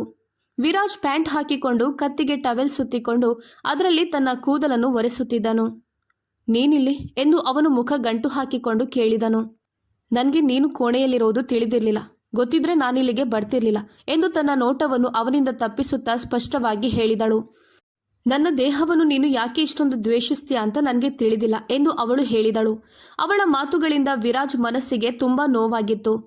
ದ್ವೇಷ ಮಾಡುವ ಮೊದಲು ಪ್ರೀತಿ ಇರಬೇಕು. ಆದರೆ ನಮ್ಮ ನಡುವೆ ಅಂತಹ ಯಾವುದೇ ಸಂಬಂಧವಿಲ್ಲ. ಹಾಗಾಗಿ ನಮ್ಮ ನಡುವೆ ದ್ವೇಷವಾಗ್ಲಿ ಪ್ರೀತಿಯಾಗ್ಲಿ ಇರೋದಿಲ್ಲ ಎಂದು ಉದ್ದೇಶಪೂರ್ವಕವಾಗಿ ಹೇಳಿದಳು. ಇಬ್ಬರು ಒಬ್ಬರನ್ನೊಬ್ಬರು ನೋಡಿಕೊಂಡರು. ನಂತರ ಅವನೇ ರುದ್ರನನ್ನು ಎತ್ತಿಕೊಂಡು ರೂಮಿನಿಂದ ಹೊರಗೆ ಹೋದಳು. ವಿರಾಜ್ ಕೂದಲು ಒಣಗಿಸಿ ರೆಡಿಯಾಗಲು ಪ್ರಾರಂಭಿಸಿದನು. ಏನಾಯ್ತು ನಿನ್ಗೆ? ಯಾಕೆ ಹೀಗೆ ಮೌನವಾಗಿದ್ಯಾ ಎಂದು ಸುನಿಲ್ ರಿಯಾಳ ಪಕ್ಕದಲ್ಲಿ ಕುಳಿತು ಕೇಳಿದನು. ಕೆಲವು ದಿನಗಳಿಂದ ಅವಳು ಮೌನವಾಗಿರುವುದನ್ನು ಅವನು ಗಮನಿಸಿದ್ದನು. ಅವಳ ಹೆರಿಗೆಗೆ ಇನ್ನೂ 1 ತಿಂಗಳು ಬಾಕಿ ಇತ್ತು. ರುದ್ರನ ನಗು ಮನೆಯಲ್ಲಿ ಎಲ್ಲಾ ಕಡೆ ಪ್ರತಿಧ್ವನಿಸುತ್ತಿತ್ತು. ಆ ಪುಟ್ಟ ಕೃಷ್ಣ ಸುನಿಲ್ ಹೊರತುಪಡಿಸಿ ಎಲ್ಲರಿಗೂ ಇಷ್ಟವಾಗಿದ್ದನು. ಆ ಮಗುವಿನ ಬಗ್ಗೆ ಸುನಿಲ್ಗಿರುವ ನಿರ್ಲಕ್ಷ್ಯ ರಹಸ್ಯವಾಗಿರಲಿಲ್ಲ. ರುದ್ರ ಹುಟ್ಟಿದಾಗ ವಿರಾಜ್ ಮತ್ತು ಸೀಮಾಳ ಮದುವೆಯಾಗಿ 5 ತಿಂಗಳಾಗಿತ್ತು. ಆದರೆ ರುದ್ರ 9 ತಿಂಗಳ ಪೂರ್ತಿ ಬೆಳವಣಿಗೆಯಾಗಿ ಹುಟ್ಟಿದ ಆರೋಗ್ಯಕರ ಮಗುವಾಗಿದ್ದನು. ಇದರಿಂದ ರಿಯಾಳ ಮನಸ್ಸಿಗೆ ತುಂಬಾ ಗೊಂದಲವಾಗಿತ್ತು. ಹಾಗಾದ್ರೆ ಸೀಮಾ ಮದುವೆಗಿಂತ ಮೊದಲೇ ಗರ್ಭಿಣಿಯಾಗಿದ್ದಳೆ ಎಂದು ಅವಳು ಆಶ್ಚರ್ಯಪಟ್ಟಳು. ಅವಳ ಮಾತುಗಳನ್ನು ಕೇಳಿ ಸುನಿಲ್ಗೆ ಆಘಾತವಾಯಿತು. ನೀನ್ ಹೇಳಿದ್ದು ಸರಿ. ಬಹುಶಃ ಅವಳು ಈಗಾಗಲೇ ಗರ್ಭಿಣಿ ಆಗಿರೋದನ್ನು ತಿಳಿದು ವಿರಾಜ್ ಅಷ್ಟು ಅವಸರದಿಂದ ಮದುವೆ ಆಗಿರ್ಬೋದು ಎಂದು ರಿಯಾಳಿಗೆ ಹೇಳಿದನು. ಆದರೆ ಒಂದು ಸಮಸ್ಯೆ ಇದೆ. ಅದೇನೆಂದರೆ ಸೀಮಾ ಸಾಯುವ ಮೊದಲು ಅವನಿ ಹತ್ತಿರ ಏನು ಮಾತನಾಡಿರ್ಬೋದು ಮತ್ತು ಅವನಿ ಸೀಮಾಳ ಮಗುವನ್ನು ಎದೆಯಲ್ಲಿ ಅಪ್ಪಿಕೊಂಡು ನೋಡಿಕೊಳ್ಳಲು ಕಾರಣವೇನಿರ್ಬೋದು. ಇದರಲ್ಲಿ ಏನೋ ರಹಸ್ಯವಿದೆ ಎಂದು ನನಗೆ ಗೊತ್ತಾಗಬೇಕು ಮತ್ತು ಈ ವಿಷಯ ನಿನ್ನನ್ನು ಕಾಡುತ್ತಿದ್ಯಾ? ಸ್ಪಷ್ಟವಾಗಿ ಹೇಳು ಎಂದು ಸುನಿಲ್ ರಿಯಾಳ ಹತ್ತಿರ ಹೇಳಿದನು. ಅವನು ಹಾಸಿಗೆಗೆ ಒರಗಿಕೊಂಡು ರಿಯಾಳನ್ನು ತೊಡೆಯ ಮೇಲೆ ಮಲಗಿಸಿದನು. ಅವಳು ಭಯದಿಂದ ಅವನನ್ನು ಗಟ್ಟಿಯಾಗಿ ಹಿಡಿದುಕೊಂಡಳು. ಅವನು ಅವಳ ಹೊಟ್ಟೆಯನ್ನು ಮುಟ್ಟಿದನು ಮತ್ತು ತನ್ನ ತುಟಿಗಳನ್ನು ಅವಳ ಹೊಟ್ಟೆಯ ಮೇಲೆ ಒತ್ತಿದನು. ಸುನಿಲ್, ನೀನು ನನ್ನ ಮಾತುಗಳನ್ನೇ ಕೇಳ್ತಿಲ್ಲ ಎಂದು ರಿಯಾ ಮುಖ ಗಂಟು ಹಾಕುತ್ತಾ ಹೇಳಿದಳು. ಕೇಳುತ್ತೇನೆ ಪ್ರಿಯಾ. ನಾನು ನಿನ್ನನ್ನು ಮತ್ತು ನಮ್ಮ ಮಗುವನ್ನು ತುಂಬಾ ಪ್ರೀತಿಸುತ್ತೇನೆ. ಅವನು ನನ್ನನ್ನು ತುಂಬಾ ಮಿಸ್ ಮಾಡಿಕೊಳ್ತಿದ್ದಾನೆ ಎಂದು ಹೇಳಿ ಅವಳ ಹೊಟ್ಟೆಯನ್ನು ಪ್ರೀತಿಯಿಂದ ಚುಂಬಿಸಿದನು. ಆಗ ರಿಯಾಳಿಗೆ ಕಚಗುಳಿಯಾಯಿತು. ಅವಳು ನಗುತ್ತಾ, ಹಾಗೆ ಮಾಡಬೇಡ ಸುನಿಲ್, ನನಗೆ ಉಸಿರು ಕಟ್ಟುತ್ತಿದೆ ಎಂದು ಹೇಳಿ ಅವನ ತಲೆಯನ್ನು ಅವಳ ಕಡೆಗೆ ಎಳೆದಳು. ಸುನಿಲ್ ಅವಳ ಮೃದುವಾದ ಗುಲಾಬಿ ಕೆನ್ನೆಗಳನ್ನು ಹಿಡಿದು, ಈ ಸ್ಥಿತಿಯಲ್ಲೂ ನಿನಗೆ ನೆಮ್ಮದಿ ಇಲ್ಲ ಎಂದು ಹೇಳಿ ತನ್ನ ಪ್ರೀತಿಯನ್ನು ಅವಳ ಮೇಲೆ ಸುರಿಸತೊಡಗಿದನು. ಅವಳ ಮನಸ್ಸು ನಿರಾಳವಾಯಿತು. ಸುನಿಲ್ ಎದೆಯ ಮೇಲೆ ತನ್ನ ತಲೆ ಇಟ್ಟು, ನನ್ನ ಚಾಂಪಿಯನ್ ಈ ಲೋಕಕ್ಕೆ ಬರಲಿ. ಅವನಿಗಾಗಿ ನಾನು ಹಗಲು ರಾತ್ರಿ ಎಲ್ಲವನ್ನೂ ಲೆಕ್ಕ ಹಾಕುತ್ತಿದ್ದೇನೆ. ನಾನೀಗ ನನ್ನ ಮಗುವನ್ನು ಮಾತ್ರ ಪರಿಗಣಿಸುತ್ತಿದ್ದೇನೆ. ಇಲ್ಲದಿದ್ದರೆ ನಿನ್ನ ಜೊತೆ ಕಾಲ ಕಳೆಯಲು ನನಗೆ ತುಂಬ ಆಸೆ ಆಗ್ತಿದೆ ಎಂದು ಹೇಳಿದಳು. ಅವನವಳನ್ನು ಗಟ್ಟಿಯಾಗಿ ತಬ್ಬಿಕೊಂಡು ಅವಳ ಹಣೆಗೆ ಪ್ರೀತಿಯಿಂದ ಮುತ್ತಿಟ್ಟನು. ಅವಳು ಪ್ರೀತಿಯಿಂದ ಕಣ್ಣು ಮುಚ್ಚಿದಳು. ಸಂತೋಷದ ನಗು ರಿಯಾಳ ಮುಖದಲ್ಲಿ ಕಾಣಿಸಿತು. ಅವನಿ ಒಂದು ಷರತ್ತನ್ನು ವಿಧಿಸಿ ವಿರಾಜ್ ಮನಸ್ಸನ್ನು ಅಸಮಾಧಾನಗೊಳಿಸಿದಳು. ಇಡೀ ಮನೆ ಮತ್ತೊಮ್ಮೆ ಅವನಿ ಮತ್ತು ವಿರಾಜ್ ಮದುವೆಯ ಬಗ್ಗೆ ಮಾತನಾಡುತ್ತಿತ್ತು. ಒಂದು ಕಾಲದಲ್ಲಿ ಇಬ್ಬರು ಒಬ್ಬರನ್ನೊಬ್ಬರು ಇಷ್ಟಪಟ್ಟು ಮದುವೆಯಾಗಲು ಬಯಸಿದ್ದರು. ಆದರೆ ಈಗ ಅವನಿ ಒಂದು ಷರತ್ತು ವಿಧಿಸಿದ್ದಳು. ಅವನಿ ರುದ್ರನನ್ನು ತನ್ನ ಸ್ವಂತ ಮಗುವಿನಂತೆ ನೋಡಿಕೊಳ್ಳುತ್ತಿದ್ದಳು. ಇದನ್ನು ನೋಡಿದ ಮನೆಯವರು ಈ ಮದುವೆಯ ಬಗ್ಗೆ ಪ್ರಸ್ತಾಪ ಮಾಡಿದ್ದರು. ನೀನು ಈ ಷರತ್ತನ್ನು ಒಪ್ಪಿಕೊಂಡ್ರೆ ನಾನು ಮದುವೆಯಾಗುತ್ತೇನೆ, ಇಲ್ಲದಿದ್ರೆ ನಿನ್ನಿಷ್ಟ ಎಂದು ವಿರಾಜ್ ಹತ್ತಿರ ಹೇಳಿದ್ದಳು. ನಾನು ನಿನ್ನ ಷರತ್ತಿಗೆ ಒಪ್ಪಿಕೊಳ್ಳೋದಿಲ್ಲ ಎಂದು ವಿರಾಜ್ ಹೇಳಿದನು. ಅದು ನಿನ್ನ ಇಚ್ಛೆ, ಯಾವುದೇ ಬಲವಂತವಿಲ್ಲ ಎಂದು ಹೇಳಿ ಮುಖವನ್ನು ತಿರುಗಿಸುತ್ತಾ ರುದ್ರನನ್ನು ಎತ್ತಿಕೊಂಡು ತನ್ನ ರೂಮಿಗೆ ಹೋದಳು. ಅವನು ದೀರ್ಘವಾದ ಉಸಿರನ್ನು ತೆಗೆದುಕೊಂಡನು. ಅವನಿ ವಿರಾಜ್ನನ್ನು ಸೂಕ್ತವಾಗಿ ಶಿಕ್ಷಿಸಿದ್ದಳು. ರುದ್ರನಿಗೆ ಈಗ 3 ತಿಂಗಳಾಗಿತ್ತು. ಅವನನ್ನು ತನ್ನ ರೂಮಿನಲ್ಲೇ ನೋಡಿಕೊಳ್ಳುತ್ತಿದ್ದಳು. ಸೀಮಾಳ ಮಗುವನ್ನು ಹೆತ್ತ ತಾಯಿಯಂತೆ ನೋಡಿಕೊಳ್ಳಲು ಅವಳ ಮನಸ್ಸಿನಲ್ಲಿ ಏನಿದೆ ಎಂಬುದು ಯಾರಿಗೂ ಅರ್ಥವಾಗಿರಲಿಲ್ಲ. 2 ಕುಟುಂಬಗಳ ಒಪ್ಪಿಗೆಯಿಂದ ಅವರು ವಿವಾಹವಾದರು. ಅವನಿ ಅವಳ ಷರತ್ತಿನಂತೆ ಅವಳ ರೂಮಿನಲ್ಲಿಯೇ ಇದ್ದಳು. ಅವಳು ಈ ಮದುವೆಗೆ ಮಾತ್ರ ಒಪ್ಪಿಕೊಂಡಿದ್ದಳು, ಆದರೆ ಅವನನ್ನು ಒಪ್ಪಿಕೊಂಡಿರಲಿಲ್ಲ. ಇದು ವಿರಾಜ್ಗೆ ಕೋಪ ತರಿಸಿತು. ಆದರೆ ಅವಳು ಮೌನವಾಗಿದ್ದಳು. ಅವಳಿಗೆ ತುಂಬ ಕೆರಳಿಸಿದ ವಿಷಯ ಏನಂದ್ರೆ, ಅವಳು ತಾನು ವಿಧಿಸಿದ ಷರತ್ತಿನ ಬಗ್ಗೆ ತುಂಬ ಕಟ್ಟುನಿಟ್ಟಾಗಿದ್ದಳು. ಅವಳು ಆಗ ತಾನೇ ರುದ್ರನನ್ನು ಮಲಗಿಸಿದ್ದಳು. ಅವಳ ಬೆನ್ನು ತುಂಬ ನೋಯುತ್ತಿತ್ತು. ಅವಳು ತನ್ನ ಬೆನ್ನನ್ನು ನೇರವಾಗಿಟ್ಟು ದುಪ್ಪಟ್ಟವನ್ನು ತೆಗೆದು ತನ್ನ ಕತ್ತನ್ನು ಎಡ ಮತ್ತು ಬಲಕ್ಕೆ ತಿರುಗಿಸುತ್ತಿದ್ದಳು. ಅಷ್ಟರಲ್ಲಿ ವಿರಾಜ್ ಅವಳ ಕೋಣೆಗೆ ಬಂದಿದ್ದನು. ಬಾಗಿಲು ಬಡಿಯದೆ ಅವನು ಒಳಗೆ ಬಂದಿರುವ ಕಾರಣದಿಂದ ಅವಳಿಗೆ ತುಂಬ ಕೋಪ ಬಂದಿತ್ತು. ವಿರಾಜ್ ಈಗಾಗಲೇ ಕೋಪದಲ್ಲಿದ್ದನು. ಆದರೆ ಅವನ ಹೆಂಡತಿಯ ಸೌಂದರ್ಯವನ್ನು ನೋಡಿ ಅವನ ಕೋಪವೆಲ್ಲ ಮಂಜಿನಂತೆ ಕರಗಿ ಹೋಯಿತು. ನೈಟ್ ಡ್ರೆಸ್ನಲ್ಲಿ ಅವಳು ಇನ್ನೂ ಸುಂದರವಾಗಿ ಕಾಣುತ್ತಿದ್ದಳು. ಅವಳನ್ನು ನೋಡಿ ಅವನ ಭಾವನೆಯನ್ನು ಅವನಿಗೆ ನಿಯಂತ್ರಿಸಲು ಸಾಧ್ಯವಾಗಲಿಲ್ಲ. ಒಳಗೆ ಬರುವಾಗ ಬಾಗಿಲು ತಟ್ಟಿ ಬರಬೇಕಾಗಿತ್ತು ಎಂದು ಹೇಳುತ್ತಾ ಹುಬ್ಬುಗಂಟಿಕಿ ಅವನನ್ನು ದಿಟ್ಟಿಸಿ ನೋಡುತ್ತಾ ತನ್ನ ದುಪ್ಪಟ್ಟವನ್ನು ಸರಿ ಮಾಡಿದಳು. ನಾನು ನಿನ್ನ ಗಂಡ, ನಿನ್ನ ಮೇಲೆ ನನಗೆ ಹಕ್ಕಿದೆ ಎಂಬುದನ್ನು ನೀನು ಮರೆತು ಬಿಟ್ಟಿದ್ಯಾ ಎಂದು ಕೇಳುತ್ತಾ ಅವಳ ಹತ್ತಿರ ಹೋದನು. ಈ ಮದುವೆಗೆ ನಾನು ವಿಧಿಸಿದ ಷರತ್ತನ್ನು ನೀನು ಮರೆತಿದ್ಯಾ ಎಂದು ಅವಳು ಕೇಳಿದಳು. ಅವಳ ಹೃದಯದ ಬಡಿತವು ವೇಗವಾಗಿತ್ತು. ಅವನು ಅವಳನ್ನು ಸ್ಪಷ್ಟವಾಗಿ ನೋಡುತ್ತಾ, ನನಗೆ ನೆನಪಿದೆ ಮತ್ತು ನಾನದನ್ನು ಒಪ್ಪಿಕೊಂಡಿದ್ದೇನೆ ಎಂದು ಹೇಳಿ ಅವಳ ಸೊಂಟದ ಸುತ್ತ ಕೈ ಹಾಕಿ ಅವಳನ್ನು ತನ್ನ ಎದೆಗೆ ಎಳೆದುಕೊಂಡನು. ಅವಳ ಸೂಕ್ಷ್ಮವಾದ ಮೃದುವಾದ ಹೃದಯವು ಅವನ ಹೃದಯದೊಂದಿಗೆ ಡಿಕ್ಕಿ ಹೊಡೆಯಿತು. ಆಗ ಅವನೇ, ನೀನು ನನ್ನ ಹತ್ತಿರ ಯಾಕೆ ಬರ್ತಿದ್ಯಾ, ದೂರ ಹೋಗು ಎಂದು ಹೇಳಿ ಅವನ ಹಿಡಿತದಿಂದ ಕಷ್ಟಪಟ್ಟು ಬಿಡಿಸಿಕೊಳ್ಳಲು ಪ್ರಯತ್ನಿಸಿದಳು. ನೀನು ಹತ್ತಿರ ಬರಲು ಯಾವುದೇ ಷರತ್ತನ್ನು ವಿಧಿಸಲಿಲ್ಲ ಎಂದು ಅವನು ಗಂಭೀರವಾಗಿ ಹೇಳಿದನು. ಅವಳ ಹೃದಯ ಬಡಿತವನ್ನು ತನ್ನ ಮುಖದಲ್ಲಿ ಮರೆಮಾಚುತ್ತಾ, ಏನ್ ಮಾಡ್ತಿದ್ಯಾ ವಿರಾಜ್, ನನ್ನನ್ನು ಬಿಟ್ಟು ಬಿಡು ಎಂದು ಹೇಳಿದಳು. ಅವಳಿಗೆ ತುಂಬಾ ಕೋಪ ಬಂದಿತ್ತು. ಮದುವೆಯ ನಂತರ ಅವನು ಅವಳ ಜೊತೆ ಮೋಜು ಮಾಡಲು ಪ್ರಾರಂಭಿಸಿದನು. ಅವನ ಕ್ರಿಯೆಗಳಿಂದ ಅವಳು ಆಘಾತಗೊಂಡಿದ್ದಳು. ಈಗ ಕೋಪದಲ್ಲಿ ಅವಳು ಕೈಯನ್ನು ಮೇಲಕ್ಕೆತ್ತಿದಳು. ಅವನ ಕೆನ್ನೆಯ ಮೇಲೆ ಅವಳ 5 ಬೆರಳುಗಳ ಗುರುತು ಎದ್ದು ಕಾಣುತ್ತಿತ್ತು. ಪ್ರತಿಯಾಗಿ ಅವನು ಕೈ ಎತ್ತಿದನು. ಅವಳು ಭಯದಿಂದ ಕಣ್ಣು ಮುಚ್ಚಿದಳು. ಆದರೆ ವಿರಾಜ್ ತನ್ನ ಕೈಯನ್ನು ನಿಯಂತ್ರಿಸಿಕೊಂಡನು. ಅವನು ತನ್ನ ಏರುತ್ತಿರುವ ಕೋಪವನ್ನು ಹೇಗೆ ನಿಯಂತ್ರಿಸಿದ ಎಂದು ಅವನಿಗೆ ಮಾತ್ರ ತಿಳಿದಿತ್ತು. 2 ವರ್ಷಗಳ ಸಮಯ ಕೇಳಿದ್ದ ತಾನೆ, ಹಾಗಾಗಿ 2 ವರ್ಷಗಳ ಕಾಲ ನಾನು ನಿನ್ನನ್ನು ಮುಟ್ಟೋದಿಲ್ಲ ಅಂತ ನಾನು ನಿನಗೆ ಭರವಸೆಯನ್ನು ಕೊಡುತ್ತೇನೆ. ಆದರೆ ರುದ್ರನಿಗೆ 2 ವರ್ಷ ತುಂಬಿದ ಕ್ಷಣ ನಾನು ಕಾಯೋದಿಲ್ಲ. ನಿನ್ನ ಅನುಮತಿ ಕೇಳದೆ ನಾನು ನಿನ್ನ ಆತ್ಮವನ್ನು ಪ್ರವೇಶಿಸುತ್ತೇನೆ ಮತ್ತು ನಿನ್ನ ಹೃದಯ ಬಡಿತವನ್ನು ನನ್ನದಾಗಿಸಿಕೊಳ್ಳುತ್ತೇನೆ. ಆ ದಿನ ನೀನು ಮಾತ್ರ ಅಲ್ಲ, ಯಾರಿಂದಲೂ ನನ್ನನ್ನು ತಡೆಯಲು ಸಾಧ್ಯವಿಲ್ಲ ಅಂತ ಅವಳ ತೋಳನ್ನು ಬಲವಾಗಿ ಅಲ್ಲಾಡಿಸುತ್ತಾ ಹೇಳಿದನು. ನಂತರ ರೂಮಿನಿಂದ ಹೊರಗೆ ಹೋದನು. ಅವನೇ ಕಣ್ಣೀರು ಒರೆಸುತ್ತಾ ಕುಳಿತುಕೊಂಡು ಅವಳ ಕೈಯನ್ನು ನೋಡಿದಳು. ಅವಳಿಗೆ ಅವಳ ಬಗ್ಗೆ ತುಂಬ ಬೇಸರವಾಯಿತು. ಅವಳು ವಿರಾಜ್ ಮೇಲೆ ಕೈ ಎತ್ತಲು ಉದ್ದೇಶಿಸಿರಲಿಲ್ಲ. ಆದರೆ ಅವಳಿಗೆ ತನ್ನ ಕೋಪವನ್ನು ನಿಯಂತ್ರಿಸಲು ಸಾಧ್ಯವಾಗಲಿಲ್ಲ ಮತ್ತು ಅವಳು ಕೈ ಎತ್ತಿಬಿಟ್ಟಿದ್ದಳು. ಅವಳು ವಿರಾಜ್ನಿಗೆ 2 ವರ್ಷಗಳ ಕಾಲ ಅವಳಿಂದ ದೂರವಿರಬೇಕೆಂದು ಶಿಕ್ಷೆ ನೀಡಿದ್ದಳು. 1 ವರ್ಷ ಸತ್ಯವನ್ನು ಮರೆಮಾಚಿ ಅವನವಳಿಗೆ ಶಿಕ್ಷೆ ನೀಡಿದ್ದನು. ಈಗ ಅವಳ ಸರದಿಯಾಗಿತ್ತು. ರಿಯಾಳ ಹೆರಿಗೆ ಸಮಯದಲ್ಲಿ ಸುನಿಲ್ ಊರ ಹೊರಗೆ ಇದ್ದನು. ಆಸ್ಪತ್ರೆಯಲ್ಲಿ ಪ್ರಕಾಶ್ ಸರ್ ಒಬ್ಬರೇ ಇದ್ದರು. ಅವನೇ ರುದ್ರನನ್ನು ವಿರಾಜ್ನ ತಾಯಿಯ ಹತ್ತಿರ ಬಿಟ್ಟು ಹೋಗಿದ್ದಳು. ಡಾಕ್ಟರ್ ರಿಯಾಳ ಸ್ಥಿತಿ ಗಂಭೀರವಾಗಿದೆ ಅಂತ ಹೇಳಿದ್ದರು. ಇದರಿಂದ ಅವನಿಗೆ ತುಂಬಾ ದುಃಖವಾಗಿತ್ತು. ಅವಳಿಗೆ 6 ತಿಂಗಳ ಹಿಂದಿನ ಪರಿಸ್ಥಿತಿ ನೆನಪಾಯಿತು. ಅಂದು ಸೀಮಾ ತನ್ನ ಜೀವನಕ್ಕಾಗಿ ಹೋರಾಡುತ್ತಿದ್ದಳು. ಆಗ ಅವನಿ ಸೀಮಾಳಿಗಾಗಿ ಅಳುತ್ತಾ ಪ್ರಾರ್ಥಿಸುತ್ತಿದ್ದಳು. ಇಂದು ರಿಯಾಳಿಗಾಗಿ ಅಳುತ್ತಾ ದೇವರನ್ನು ಪ್ರಾರ್ಥಿಸುತ್ತಿದ್ದಳು. ಅಷ್ಟರಲ್ಲಿ ವಿರಾಜ್ ಧಾವಿಸಿ ಅವಳ ಹತ್ತಿರ ಬಂದನು. ಅವಳನ್ನು ನೋಡಿ ಅವನ ಹೃದಯಕ್ಕೆ ತುಂಬಾ ನೋವಾಯಿತು. ವಿರಾಜ್ನ ಅಪ್ಪುಗೆಗಾಗಿ ಅವನಿ ತೀವ್ರವಾಗಿ ಹಂಬಲಿಸುತ್ತಿದ್ದಳು. ಅವಳಿಗೆ ಈಗ ವಿರಾಜ್ನ ಸಾಮೀಪ್ಯ ಬೇಕಾಗಿತ್ತು. ಯಾವುದೇ ಬೆಲೆ ತೆತ್ತಾದರೂ ಅವನಿಗೆ ವಿರಾಜ್ ಬೇಕಾಗಿದ್ದ. ಅವನು ಹತ್ತಿರ ಬಂದ ತಕ್ಷಣ ಅವಳು ಅವನನ್ನು ಗಟ್ಟಿಯಾಗಿ ತಬ್ಬಿಕೊಂಡಳು. ವಿರಾಜ್ ಸಂಪೂರ್ಣವಾಗಿ ಮೌನವಾಗಿ ನಿಂತನು. ಅವಳು ಅವನನ್ನು ಅಷ್ಟು ಸುಲಭವಾಗಿ ಒಪ್ಪಿಕೊಳ್ಳುತ್ತಾಳೆ ಎಂದು ಅವನು ಊಹಿಸಿರಲಿಲ್ಲ. ವಿರಾಜ್ ಅವಳನ್ನು ದೂರ ಮಾಡಲು ಪ್ರಯತ್ನಿಸಿದನು. ಆದರೆ ಅವಳು ಅವನನ್ನು ಇನ್ನೂ ಬಿಗಿಯಾಗಿ ತಬ್ಬಿಕೊಂಡಳು. ಅವಳು ಅಳುವಾಗ ಅವನಿಗೆ ತುಂಬ ಕಿರಿಕಿರಿಯಾಯಿತು. ಅವನು ಅವಳನ್ನು ಹಿಡಿದುಕೊಂಡು ಆಸ್ಪತ್ರೆಯ ಬೆಂಚಿನ ಮೇಲೆ ಕುಳಿತಿದ್ದನು. ಅವಳು ಅವನ ಶರ್ಟ್ ಹಿಡಿದುಕೊಂಡು ಅಳುತ್ತಿದ್ದಳು. ಅವನಿ, ಸಮಾಧಾನ ಮಾಡ್ಕೊ, ನಿನ್ನ ಅಳುವನ್ನು ನಿಯಂತ್ರಿಸು ಎಂದು ವಿರಾಜ್ ಮೆಲ್ಲನೆ ಹೇಳಿದನು. ಮತ್ತೆ ಅವನು ಅವಳಿಂದ ಬಿಡಿಸಿಕೊಳ್ಳಲು ಪ್ರಯತ್ನಿಸಿದನು. ಇದನ್ನು ನೋಡಿದ ಅವನಿಂದ ದೂರ ಸರಿದಳು. ಅವಳು ತನ್ನ ಕಣ್ಣೀರನ್ನು ಒರೆಸಿಕೊಳ್ಳುತ್ತಾ, ಕ್ಷಮಿಸು ಎಂದು ಹೇಳಿದಳು. ಅವಳು ನಿಯಂತ್ರಣ ತಪ್ಪಿ ಅವನನ್ನು ತಬ್ಬಿಕೊಂಡದ್ದನ್ನು ನೆನೆದು ನಾಚಿಕೆ ಪಟ್ಟಳು. ವಿರಾಜ್ ಮೌನವಾಗಿ ನಿಂತಿದ್ದನು. ಅಷ್ಟರಲ್ಲಿ ಡಾಕ್ಟರ್ ಕೈಯಲ್ಲಿ ಒಂದು ಮುದ್ದಾದ ಮಗುವನ್ನು ಹಿಡಿದುಕೊಂಡು ಬಂದರು. ಅವರೆಲ್ಲರೂ ತುಂಬಾನೇ ಖುಷಿಪಟ್ಟರು. ರಿಯಾ ಕೂಡ ಈಗ ಚೆನ್ನಾಗಿದ್ದಳು. ಎಲ್ಲರೂ ದೇವರಿಗೆ ಧನ್ಯವಾದಗಳನ್ನು ಹೇಳಿದರು. ಕಷ್ಟದ ಸಮಯ ಮುಗಿದು ಹೋಯಿತು. ರಿಯಾಳನ್ನು ಮನೆಗೆ ಕರೆತರಲಾಯಿತು. ಸುನಿಲ್ ತನ್ನ ಮಗುವನ್ನು ನೋಡಿ ತುಂಬಾ ಖುಷಿಪಟ್ಟನು. ಅವನು ರಿಯಾಳ ಹಣೆಯ ಮೇಲೆ ಚುಂಬಿಸಿ ಧನ್ಯವಾದ ಹೇಳಿದನು. ಇಡೀ ಮನೆ ಸಂತೋಷದಿಂದ ತುಂಬಿತ್ತು. ವಿರಾಜ್ ಮನೆಯನ್ನು ನೋಡಿಕೊಳ್ಳುತ್ತಿದ್ದನು.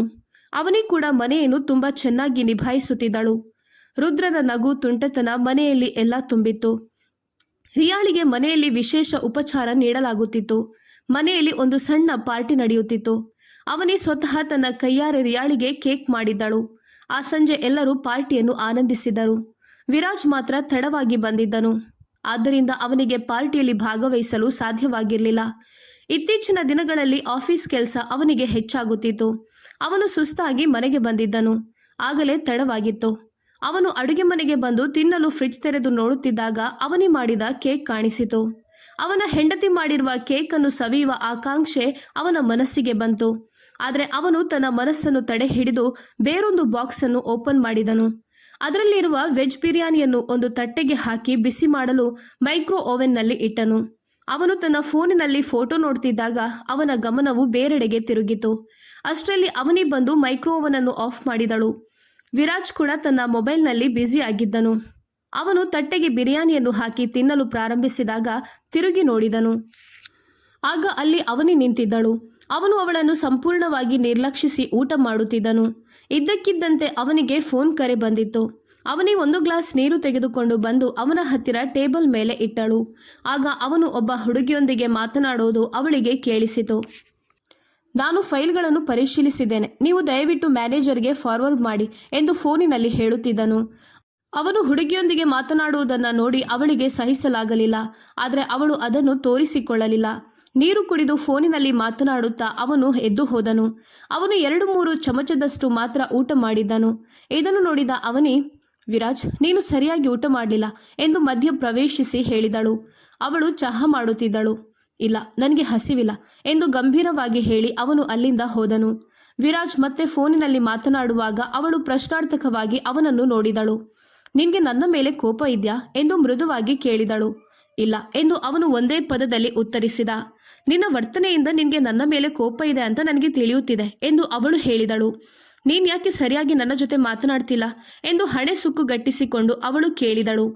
ನೀನು ಹೇಳಿದ ಷರತ್ತಿನ ಪ್ರಕಾರ ಮಾತನಾಡಲು ಇನ್ನೂ 1 ವರ್ಷ 6 ತಿಂಗಳು ಬಾಕಿ ಇದೆ. ನಾನೀಗ ಹೋಗುತ್ತೇನೆ ಮತ್ತು ನಂತರ ಮಾತನಾಡುತ್ತೇನೆ ಎಂದು ಗಂಭೀರವಾಗಿ ಉತ್ತರಿಸುತ್ತಾ ಅವಳ ಕೆನ್ನೆಯನ್ನು ಮುಟ್ಟಿ ಕೋಣೆಗೆ ಹೋದನು. ಅವಳಿಗೆ ಕೋಪದಿಂದ ತಾನು ಹಾಕಿದ ಷರತ್ತು ವಿರಾಜ್ ಮನಸ್ಸಿಗೆ ನೋವುಂಟು ಮಾಡಿದೆ ಎಂದು ಅರಿವಾಯಿತು. ಈಗ ಅವಳು ತನ್ನ ಸ್ಥಿತಿಯ ಬಗ್ಗೆ ತೀವ್ರವಾಗಿ ವಿಷಾದಿಸುತ್ತಿದ್ದಳು. ಅವಳು ಅವನ ಜೊತೆ ತನ್ನನ್ನು ತಾನೇ ಶಿಕ್ಷಿಸುತ್ತಿದ್ದಳು. ಈಗ ಕಾಯುವುದನ್ನು ಬಿಟ್ಟು ಅವಳಿಗೆ ಬೇರೆ ಏನೂ ಮಾಡಲು ಸಾಧ್ಯವಾಗಲಿಲ್ಲ. ಇಂದು ರುದ್ರನ ಮೊದಲ ಹುಟ್ಟುಹಬ್ಬವಾಗಿತ್ತು. ಅವನಿ ಅದನ್ನು ತುಂಬಾ ವಿಜೃಂಭಣೆಯಿಂದ ಆಚರಿಸಲು ಬಯಸಿದ್ದಳು. ಆದರೆ ಆ ದಿನ ವಿರಾಜ್ ಊರ ಹೊರಗೆ ಇದ್ದನು. ಅವಳು ಅವನಿಗೆ ಕರೆ ಮಾಡಿದಳು. ಆದರೆ ಅವನು ಉತ್ತರಿಸಲಿಲ್ಲ. ಆ ರಾತ್ರಿ ಅವಳು ಅವನಿಗಾಗಿ ಬಹಳ ಹೊತ್ತು ಕಾದಳು. ಆದರೆ ಅವನು ಬರಲೇ ಇಲ್ಲ. ಬಹುಶಃ ಅವನಿಗೆ ಏನಾದರೂ ಮುಖ್ಯವಾದ ಕೆಲಸ ಇರಬಹುದು, ಆದ್ದರಿಂದ ಅವನಿಗೆ ಬರಲು ಸಾಧ್ಯವಾಗಲಿಲ್ಲ ಅಂತ ಎಂದುಕೊಂಡು ಅವನಿ ರುದ್ರನಿಗೆ ಕೇಕ್ ಕಟ್ ಮಾಡಲು ತಯಾರಾದಳು. ಸುನಿಲ್ ಅವಳ ಕುಗ್ಗಿದ ಮುಖವನ್ನು ನೋಡಿ, ಅವನಿ, ರುದ್ರ ವಿರಾಜ್ ಮಗ, ಅವನಿಗೆ ತನಗೂ ಒಂದು ಕುಟುಂಬವಿದೆ ಅಂತ ತಿಳಿದಿರಬೇಕಾಗಿತ್ತು. ಆದರೆ ಅವನಿಗೆ ಅವನ ವ್ಯವಹಾರವೇ ಮುಖ್ಯವಾಗಿದೆ. ಭಾವನೆಗಳು ಮತ್ತು ಪ್ರೀತಿಗೆ ಅವನ ಬಳಿ ಬೆಲೆಯೇ ಇಲ್ಲ ಎಂದು ಹೇಳಿದನು. ಆಗ ಅವನಿ ಹಿಂದೆ ತಿರುಗಿ ನೋಡಿದಳು. ವಿರಾಜ್ ಅಲ್ಲಿ ನಿಂತಿದ್ದನು. ಅವನು ಅಲ್ಲಿನ ವೈಭವವನ್ನು ದಿಟ್ಟಿಸಿ ನೋಡುತ್ತಿದ್ದನು. ಅವನು ಕಂದು ಬಣ್ಣದ ಸೂಟು ಧರಿಸಿದ್ದನು. ಅವನಿ ಗುಲಾಬಿ ಬಣ್ಣದ ಸೀರೆಯನ್ನು ಉಟ್ಟಿದ್ದಳು. ಅವಳು ತುಂಬ ಸುಂದರವಾಗಿ ಕಾಣುತ್ತಿದ್ದಳು. ರುದ್ರ ವಿರಾಜ್ನನ್ನು ನೋಡಿ ಓಡಿ ಹೋಗಿ ಅಪ್ಪಿಕೊಂಡನು. ವಿರಾಜ್ ಕೆಳಗೆ ಬಾಗಿ ಅವನನ್ನೆತ್ತಿಕೊಂಡು ಮುದ್ದಾಡಿದನು. ಅವನಿ ತನ್ನ ಕಣ್ಣೀರನ್ನು ಒರೆಸಿಕೊಂಡಳು. ಎಲ್ಲರೂ ಜೊತೆ ಸೇರಿ ಕೇಕ್ ಕತ್ತರಿಸಿದರು. ರುದ್ರನ ಹುಟ್ಟುಹಬ್ಬಕ್ಕೆ ಬಹಳಷ್ಟು ಉಡುಗೊರೆಗಳು ಸಿಕ್ಕಿತ್ತು. ಸುನಿಲ್ ಮಗ ವಿರಾಟ್ ರುದ್ರನಿಗಿಂತ 6 ತಿಂಗಳು ಚಿಕ್ಕವನಾಗಿದ್ದನು. ಆದರೆ ರುದ್ರ ಅವನನ್ನು ತುಂಬ ಪ್ರೀತಿಸುತ್ತಿದ್ದನು. ಆಟವಾಡಿ ಸುಸ್ತಾದ ರುದ್ರ ಅವನಿಯ ಮಡಿಲಲ್ಲಿ ಮಲಗಿದನು. ರಿಯಾ ಎಲ್ಲವನ್ನೂ ಪ್ಯಾಕ್ ಮಾಡಿದಳು. ಅಲ್ಲಿಗೆ ಬಂದ ಸುನಿಲ್ ಅವಳ ಜೊತೆ ಸೇರಿಕೊಂಡು ಇಬ್ಬರು ತಮಾಷೆ ಮಾಡುತ್ತಾ ಎಲ್ಲ ಕೆಲಸವನ್ನು ಮುಗಿಸಿದರು. ಬೆಳಗ್ಗೆಯಿಂದ ಅವನಿಯ ಆರೋಗ್ಯ ಸರಿ ಇರಲಿಲ್ಲ. ರಿಯಾ ಅವಳನ್ನು ತನ್ನ ಕೋಣೆಗೆ ಕಳುಹಿಸಿದಳು. ಅವನಿ ರುದ್ರನನ್ನು ಎತ್ತಿಕೊಂಡು ಕೋಣೆಗೆ ಹೋದಳು. ಕೋಣೆಗೆ ಹೋಗುತ್ತಿದ್ದಂತೆ ಅವಳಿಗೆ ತಲೆ ಸುತ್ತಲು ಪ್ರಾರಂಭವಾಯಿತು. ಅಷ್ಟರಲ್ಲಿ ವಿರಾಜ್ ಶಾಪಿಂಗ್ ಬ್ಯಾಗ್ಗಳನ್ನು ಎತ್ತಿಕೊಂಡು ಅವಳ ರೂಮಿನೊಳಗೆ ಬಂದಿದ್ದನು. ಆದರೆ ಈ ಬಾರಿಯೂ ಅವನು ಬಾಗಿಲು ತಟ್ಟಿರಲಿಲ್ಲ. ಅವನು ಅವನಿ ಮತ್ತು ರುದ್ರನಿಗಾಗಿ ಶಾಪಿಂಗ್ ಮಾಡಿದ್ದನು. ಆದರೆ ಅದನ್ನು ಅವರಿಗೆ ಕೊಡಲು ಅವನಿಗೆ ಸಮಯ ಸಿಕ್ಕಿರಲಿಲ್ಲ. ಹಾಗಾಗಿ ಅವನು ರೂಮಿಗೆ ಬಂದಿದ್ದನು. ಅವನು ಸೋಫಾದಲ್ಲಿ ಮಲಗಿದ ಅವನಿಯನ್ನು ನೋಡಿದನು. ಅವನು ಆತಂಕದಿಂದ ಅವಳ ಹತ್ತಿರ ಹೋಗಿ, ಅವನಿ, ನೀನು ಚೆನ್ನಾಗಿದ್ಯಾ ಎಂದು ಕೇಳಿ ನಿಧಾನವಾಗಿ ಅವಳ ಹಣೆಯ ಮೇಲೆ ಕೈಯಿಟ್ಟನು. ಅವಳಿಗೆ ಸ್ವಲ್ಪ ಜ್ವರ ಬಂದಂತೆ ಕಾಣುತ್ತಿತ್ತು.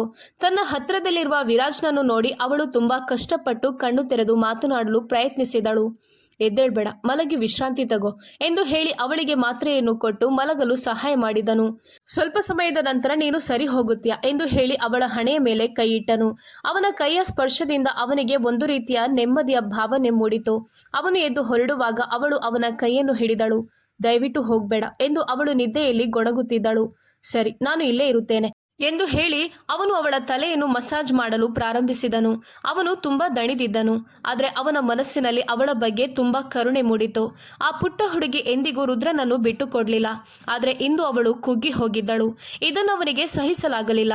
ಅವಳ ಪಕ್ಕದಲ್ಲಿ ಕುಳಿತು ಅವಳ ಮುಖವನ್ನು ನೋಡುತ್ತಾ ಅವನು ತುಂಬಾ ಹೊತ್ತು ಕಳೆದನು. ಅವಳು ಅವನ ಪ್ರೀತಿಗಾಗಿ ಹಂಬಲಿಸುತ್ತಿದ್ದಾಳೆಂದು ಅವನಿಗೆ ಅರ್ಥವಾಯಿತು. ಅವಳು ಅವನ ಸನಿಹವನ್ನು ಬಯಸುತ್ತಿದ್ದಳು. ಆದರೆ ಅವಳು ವಿಧಿಸಿದ ಷರತ್ತು ಮುಗಿಯುವವರೆಗೂ ವಿರಾಜ್ ಅವಳ ಹತ್ತಿರ ಇರಲು ಬಯಸಲಿಲ್ಲ. ಗಂಡನಾಗಿದ್ದರೂ ಅವಳು ಹಾಕಿದ್ದ ಷರತ್ತನ್ನು ತಾನು ಒಪ್ಪಿಕೊಂಡಿದ್ದೇನೆ ಎಂದು ಅವಳಿಗೆ ಮನವರಿಕೆ ಮಾಡಲು ಅವನು ತೀರ್ಮಾನಿಸಿದ್ದನು. ಆದರೆ ಅವಳು ಆ ಷರತ್ತಿನ ಬಗ್ಗೆ ವಿಷಾದಿಸುತ್ತಿದ್ದಳು. ಅವಳು ಗಾಢ ನಿದ್ರೆಯಲ್ಲಿರುವುದನ್ನು ನೋಡಿ ಎದ್ದು ನಿಂತನು. ರುದ್ರನ ಹಣೆಯ ಮೇಲೆ ಅವನ ತುಟಿಗಳನ್ನು ಇಟ್ಟು ಮುಂದೆ ಸಾಗಿದನು. ತನ್ನ ಹೃದಯದ ಕರೆಗೆ ಓಗೊಟ್ಟು ಮತ್ತೆ ತಿರುಗಿ ಬಂದು ಅವನಿಯ ಹಣೆಯ ಮೇಲೆ ತನ್ನ ತುಟಿಗಳನ್ನು ಇರಿಸಿದನು.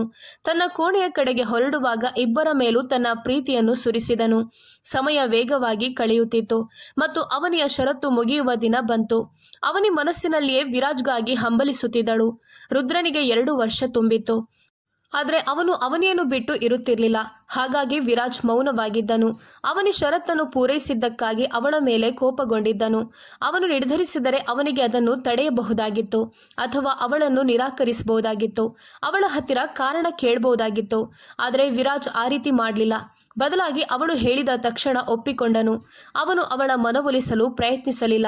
ಮದುವೆಯಾಗಿ 2 ವರ್ಷ ಅವಳಿಗಾಗಿ ಕಾದಿದ್ದನು. ಅವನು ತನ್ನನ್ನು ತಾನು ಹಿಂಸಿಸಿ ಅವನಿಗೂ ನೋವು ಕೊಟ್ಟಿದ್ದನು.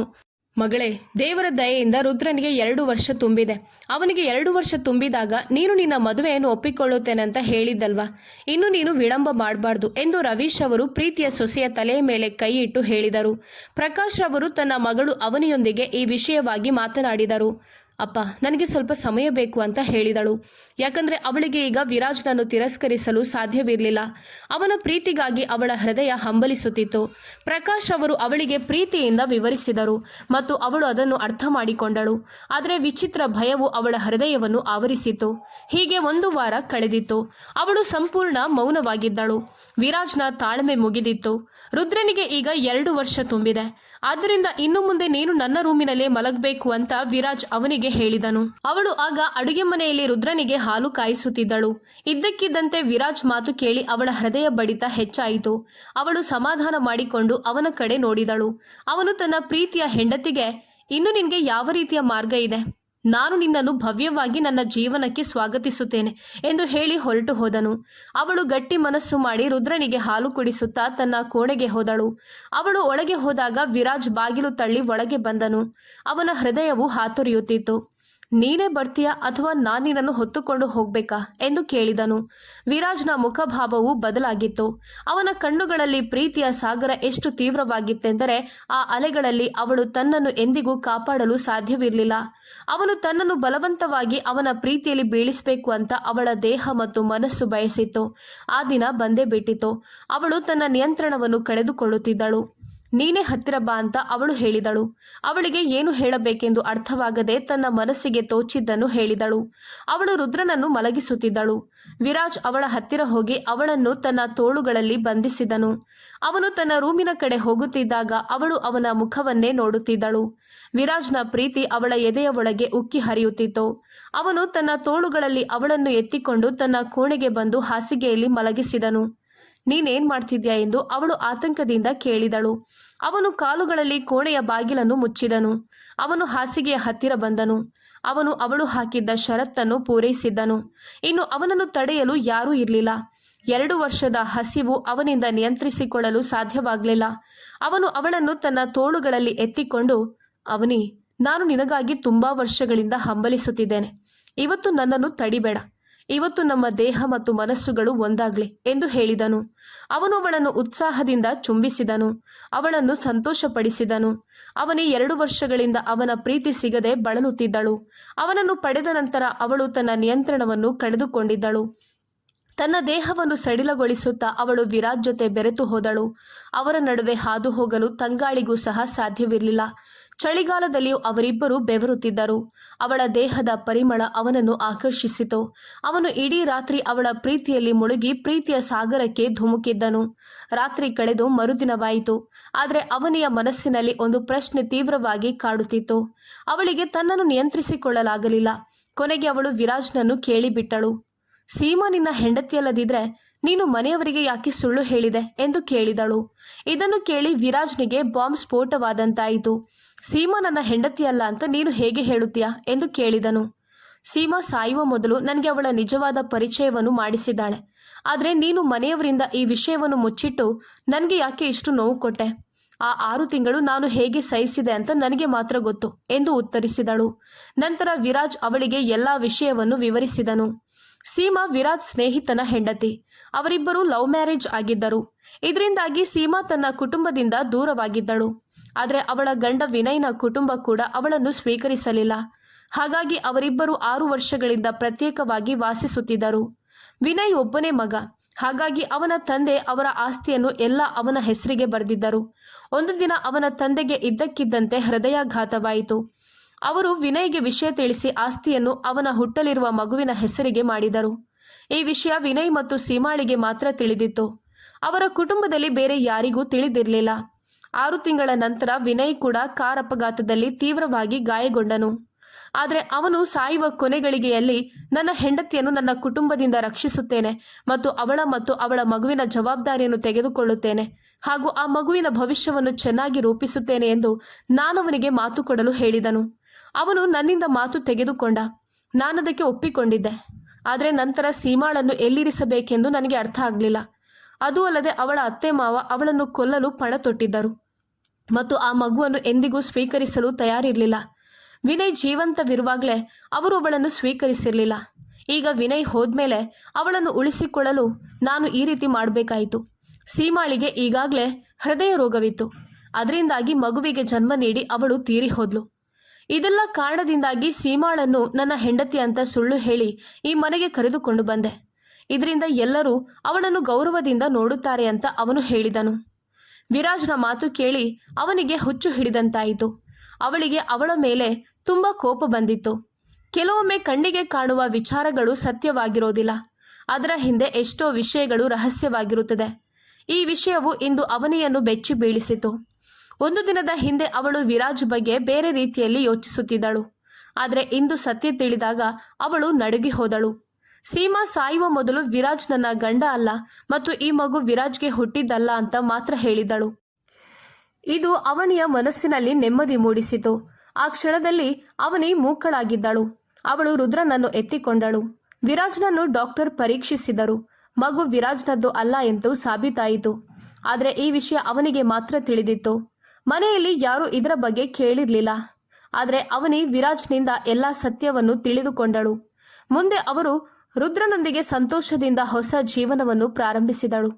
ಸ್ನೇಹಿತರೆ, ಈ ಕತೆ ನಿಮಗೆ ಇಷ್ಟವಾದರೆ ವಿಡಿಯೋವನ್ನು ಲೈಕ್ ಮಾಡಿ, ಕಾಮೆಂಟ್ ಮೂಲಕ ನಿಮ್ಮ ಅಭಿಪ್ರಾಯವನ್ನು ನಮಗೆ ತಿಳಿಸಿ. ಕಥೆಯನ್ನು ಪೂರ್ತಿಯಾಗಿ ವೀಕ್ಷಿಸಿದ್ದಕ್ಕಾಗಿ ಧನ್ಯವಾದಗಳು.